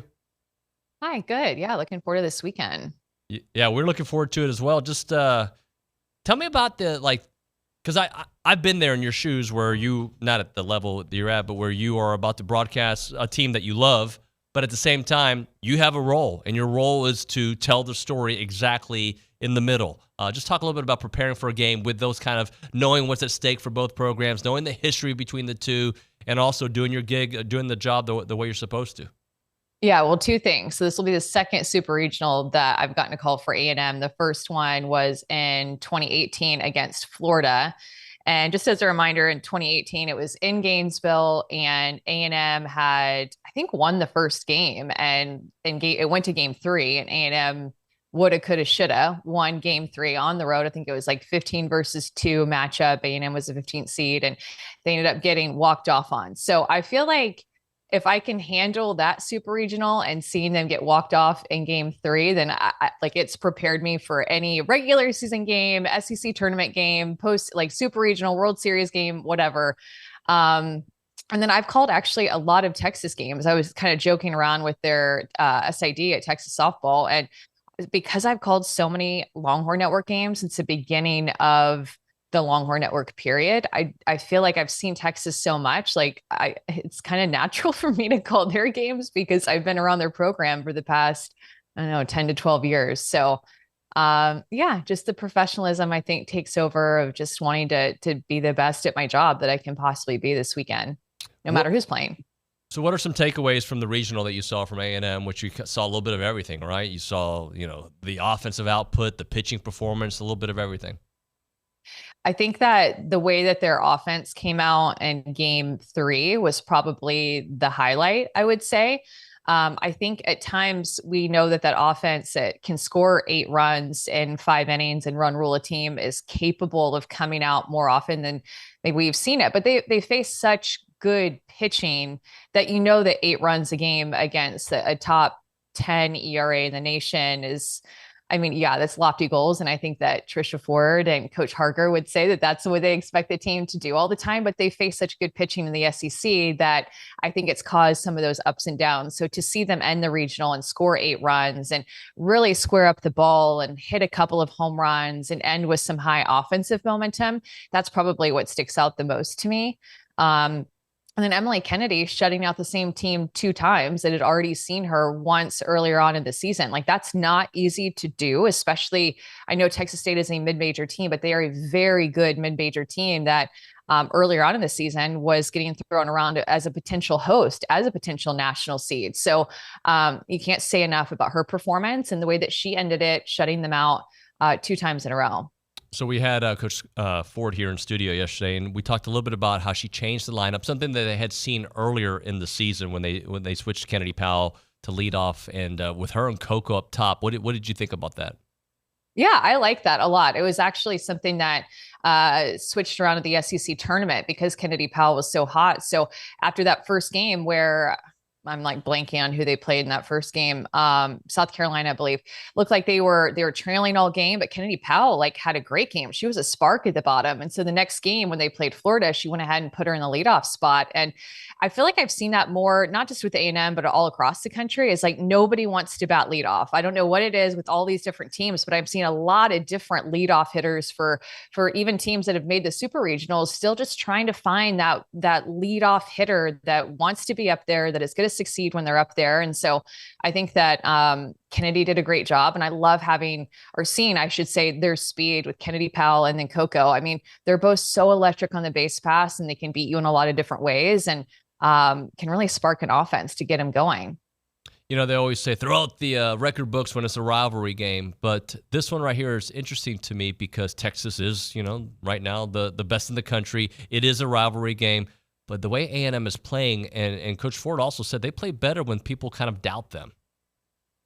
Yeah, that's kind of how I feel like they coach, right? That little chip on your shoulder, light a fire, give you an extra reason to want to win, as if just wanting to win a game isn't enough. But yeah, I think that should be really interesting. And I think too, if you're A&M, yes, you want to win the series, and all the Aggie fans do, and the coaching, everybody wants to win. But 1 versus 16, you get to go in, and all the pressure is on Texas, in my opinion. If you're the 1 seed, there's an added level of pressure and eyes on you, especially with the way that Texas has played this year, that you're expected to make it to the Women's College World Series. For A&M, if they made it to the Women's College World Series, that is icing on the cake of Trisha Ford's 2nd year of turning around this program. That would just be unbelievable. So I think if you're A&M, you get to go with not a lot of pressure, and see where playing free and loose can take you against arguably the best team in the country this year. So what makes them arguably the best team in the country? What is it about Texas this year in particular? Hitting and pitching. They have a lot of different looks in the circle, which is kind of unique to them. Emily Kennedy for A&M, it's going to be ride her until the very end. We might see her 3 times in a 3-game series. For Texas, they have 3 different starters that they could throw out there, and they're all 3 different, completely different looks. So kind of gives like a different baseball type feel where you'd have a game 1, game 2, game 3 starter, and that's very unique. But at the same time, maybe you like having that ace that you can understand and know what you're going to get out of them and like rely on. So it's just 2 very different ways of looking at it, whether you're riding the ace or riding it with a staff. And then their offense is scoring the most runs per game this year. Doubles, speed. I mean, their offense is hitting like 385 as a team, which leads the country. The one part that they're a little bit more vulnerable than A&M, when you look at just the stats and where everybody lies nationally, is their defense. So their defense at times has been hit or miss, but that's where A&M could really find some pressure and potentially some mistakes to be able to get more runs on the board against them. Amanda, it feels though like regardless of what happens this weekend, and we hope they have a deep run and go to the College World Series, but it feels like this is going to be regular for A&M to be in Super Regionals and be competing for College World Series. Yeah, it's definitely the standard with Coach Ford. It's what she wants. It's why she was brought in. It's what she expects. So I totally agree with you. I think to get a national seed in her second year is huge. To be in super regionals and her second year is massive. I mean, you're the final 16 teams. Like, this is a Sweet 16 of softball. And so for her to do what she's done and put A&M really for the past 2 years on the national scene, like hopping in the top 25 rankings, even at the end of last season, and then even building on what they did last season to make it to supers. I mean, it's just huge. It's such great attention for the program to be on these ESPN2 windows this weekend, and to get a lot of attention and talk about how much this program has grown with her as the head coach, and just been making a lot of noise, really. Let me ask you before I let you go about a couple of the other super regionals, Oklahoma and Florida State. We know Oklahoma, they expect to be in the championship game. Just talk a little bit about that series. Yeah, this is a rematch of last year's championship series between Florida State and Oklahoma. So they've won national championships in the past 5 years, and Oklahoma has 3, but Florida State did win one not too long ago. So this is a couple of heavyweights, especially recent heavyweights going at it. Florida State's pitching has not been great, but their offense has been stellar. So if Florida State wants a chance in this one against OU, they're going to have to outslug them for sure. And I mean, OU, comparatively speaking to their last couple of years when they've won back-to-back national championships, they only scored 16 runs in regionals in the 3 games last year. And like, when you look at the history of their last 3 or 4 years, they were scoring like 35 to 50 in 3 games. So a little bit, you're not seeing them be as strong. And I truly use that very loose because they still are the standard in our sport, but maybe Florida State can outscore them, can outslug them in a 3-game series this weekend. One more for you, Tennessee and Bama. That's a good one right there. Yeah, that's all about pitching, in my opinion. Alabama and Tennessee have 2 of the best pitching staffs in the SEC and in the country. I expect that one to be low-scoring games, like complete opposite of Oklahoma and Florida State potential. Really great pitching staffs and 2 teams that are very familiar with each other, a little rivalry going on there, similar to A&M and Texas. Amanda, thanks so much for making time. We'll talk to you soon, and good luck on the broadcast this weekend. All right. Thank you. Bye. See ya. Amanda Scarborough here on the hotline. Appreciate her time. We'll hit a break here. We'll come back with obviously some more. Got some SEC storylines to get into. We'll get to your phone calls, your text messages, 979-693-1150. Right now, Brazos Running Company, they're located there at Century Square. Love the Brazos Running Company. When you need running gear, that's where you go. When any fitness kind of shoe you're looking for, that's the place to go out there. They are an Aggie-owned and operated specialty running store, and they've got all the gear you can think about. They got all the best brands as well. Brooks, On, Hoka, you name it. They've got all the big brands when you go there to the Brazos Running Company. If you're a runner, if you're a walker, if you love fitness, and I know many of you are, the right shoe makes all the difference in the world. Do not get yourself in the wrong shoe. Do not have too many miles on those soles, right? You need to get the right shoe at the right time, right? They've got other great brands out there from Birkenstock to Vuori. I mean, Father's Day is coming up. Get your pop something there from the Brazos Running Company, located in Century Square below the Star Cinema Grill in College Station. It is the Brazos Running Company.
All right, TexAgs Radio presented by David Gardner Jewelers, Rollo Insurance Studio. By the way, FBS Appliance their team of experts are here to help you with appliances to make your house a home out there, and they helped us at our house there in GPR. We really love it out there. Carrying brands to make your life a little bit easier with appliances to fit any budget. They can really help you out finding the right one for you. They've been caring for Texas since 1988. FBS Appliance has trusted brands like Bosch with expert staff and trained installers to guide your purchase, because FBS Appliance is your trusted appliance store.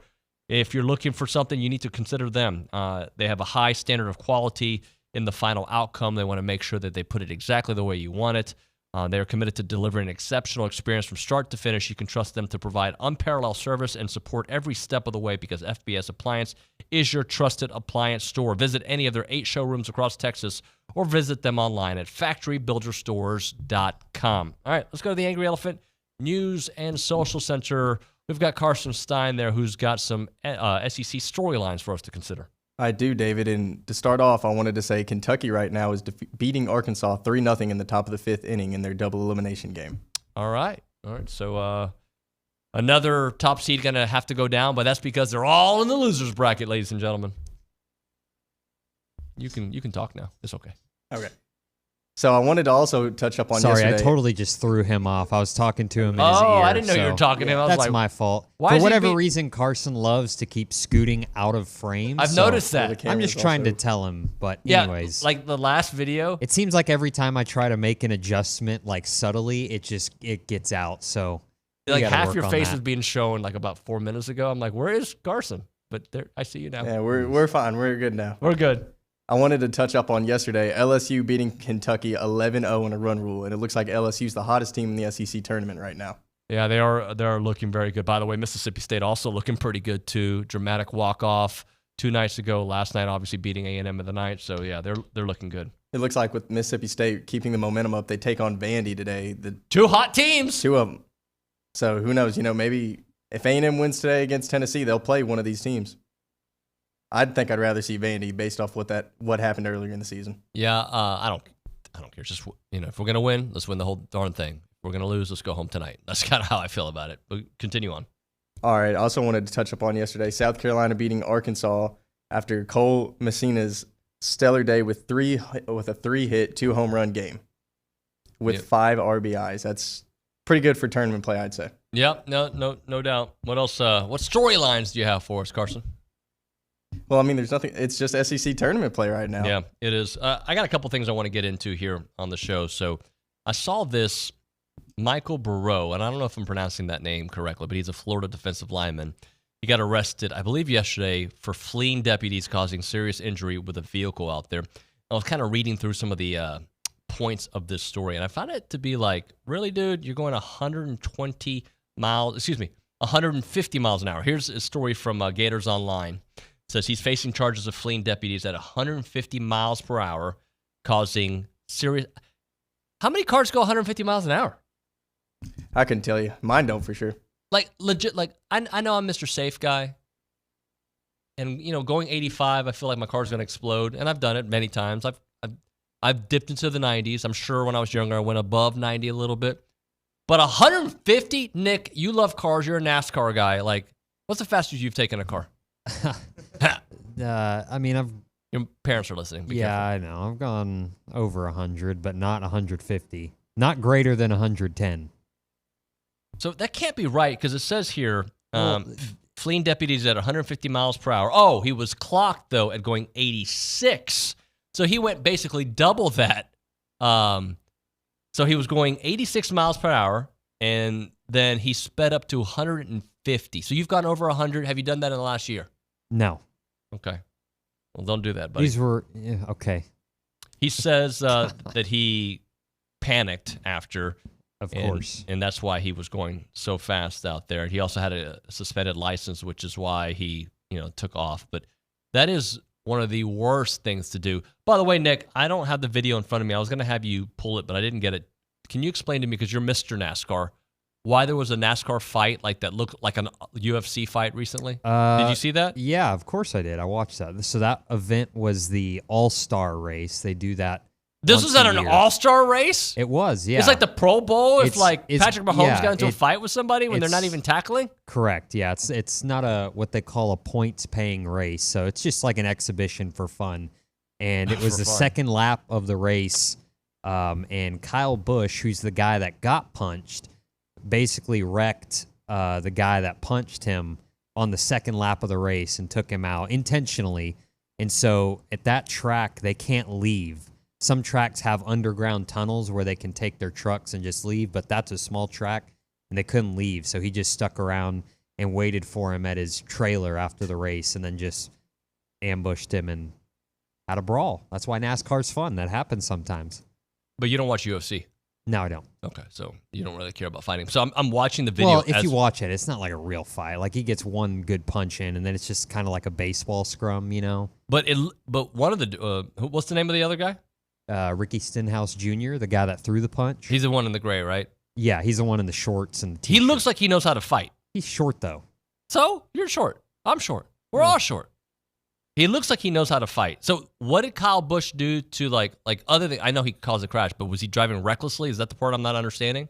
I mean, he was mad at the other driver because he thought he didn't race him clean. Okay. Basically. Do they have history from before? I think so, yeah. All right. Well, note to self, road rage is not good.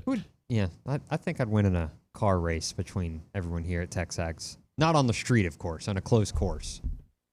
Like, I'm dead serious, David. I think that was my true calling.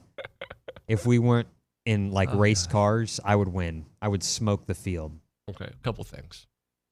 I find it funny when people I are know. so confident without ever seeing other people. By the way, I agree. You destroy me. Yeah. I drive safe. Seatbelt. I'd wear a helmet in the car if they would allow it. I tell my kids, can we put bubble wrap around you? So I get it. Okay, you'd beat me, and I assume you'd beat Billy. Just I don't know why I assume that. Have you ever been in a car with Olin Buchanan? I have not. No. Well, I've driven right next to him before on the way to Austin. I'm just saying that dude will go 90 and not even know. All right. He's just like, what? I'm going to school zone. It's 90. Who cares? School zone. Right? So. Just be careful predicting what you think you'll do when you haven't examined the field, Nick. That's all I'm saying. Fair enough. Right. I sound like Luke right now is what you're saying? You sound like yourself as well. I could hit a 3-point shot in an SEC game for sure. Hey, I wore that L. I'm man enough to say I was wrong about that. James Franklin, he's the head coach of Penn State. He is, yes. Yeah, he's in a little bit of trouble, it looks like. Yeah, and I was reading through it. I'm trying to understand exactly what he did. So he's being accused of interfering with medical decisions on players from team doctors, and this is like some serious stuff. Yeah, that's not good. Dr. Peter Seidenberg, who used to be at the Penn State doctor, he was fired. But according to the Philadelphia Inquirer, Franklin apparently overstepped his bounds, where I guess the then athletic director wanted a player who attempted suicide to be medically disqualified from the team while receiving treatment in short-term psychiatric care. Excuse me, I said that poorly. And apparently that's one of several other examples, but a kid was getting care, and they wanted him to lose his scholarship, and he wanted to, frankly, could offer that spot to another player during the offseason. According to this report, numerous meetings in which Franklin said that he pressured the chief doctor and the chief trainer to alter medical decisions and treatment advice and options to certain players out there. And he perceived that his attempt to influence several medical decisions to go out there.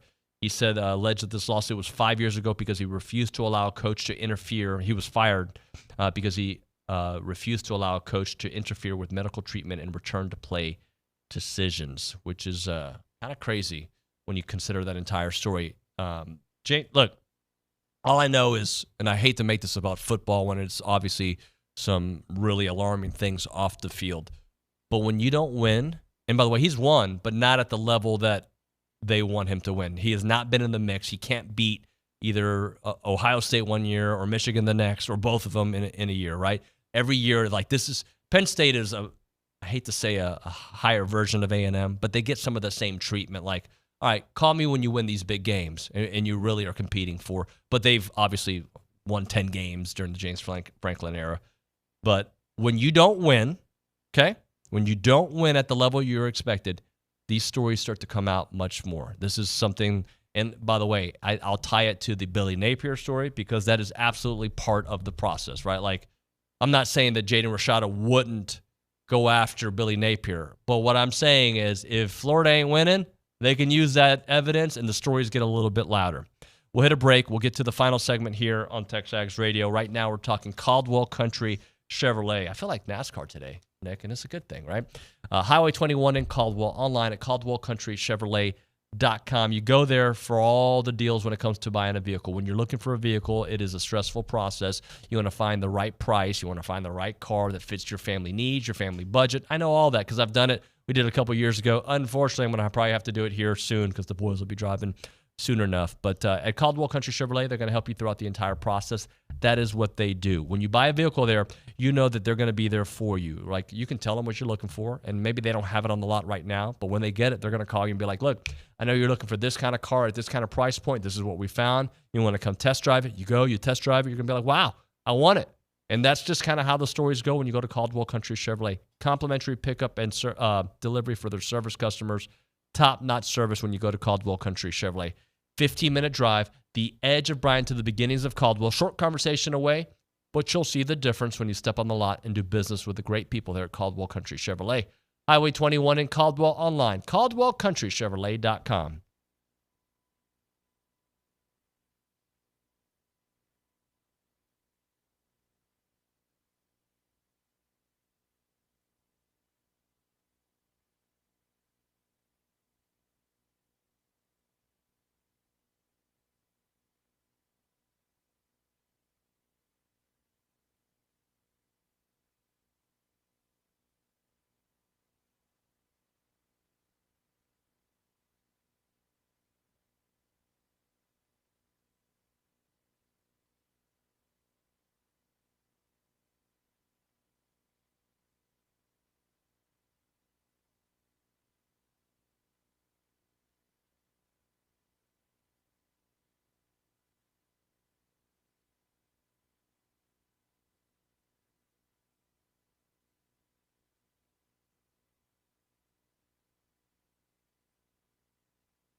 Time to end the day with Double Dave's. Caller number 12, 979-693-1150. We're going to hook you up with your choice of a dozen pepperoni rolls or a large one-topping pizza from Double Dave's. They've been serving Aggie Land since 1984 with your favorite pizza and those world-famous pepperoni rolls. Reliable in-house delivery, bringing piping hot goodness straight to your door. Just click on doubledaves.com and your favorites are on their way. I was a little hurt during the break there. Carson, you heard it. Like, Nick was telling us if, like, NASCAR called him tomorrow, he would leave.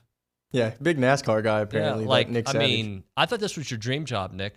There isn't a job in the world that I would leave TexAgs for. And it hurts to hear you. Yeah, well, like, thanks for putting me on blast, David. I appreciate it. What happened to the conversations during the break? Stay in the break, but, you know. What? You would... I understand you would leave for NASCAR. I get it. Like, okay, good. Good. Well, how about this? Let's make it work. TexAgs can sponsor the race car. We don't even know if you're any good. And then my friend Philip was like, he's challenging you, David. Like, no, he's not. I drive safe. I want to live. Yeah, and first of all, what are we going to do? Go to, like, the only way to make that happen is go to, like, a go-kart track?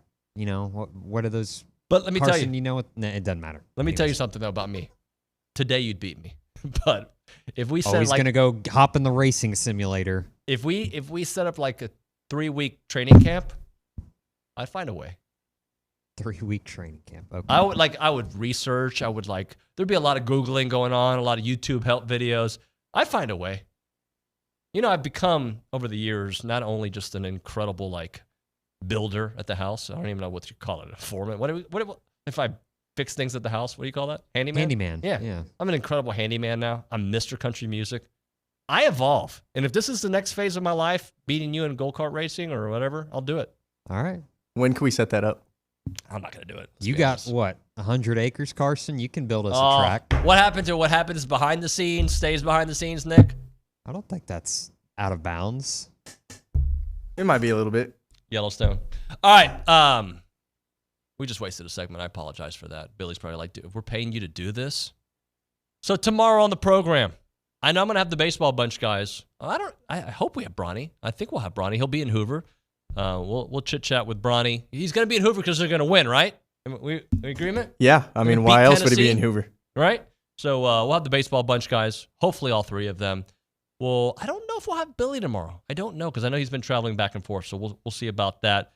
And obviously, Olin Buchanan. Oh, we've got an ESPN, Dan Murphy from ESPN, college football writer. We'll have him on the program as well. That's going to do it. We're going to see you mañana. Thanks for watching and listening, folks.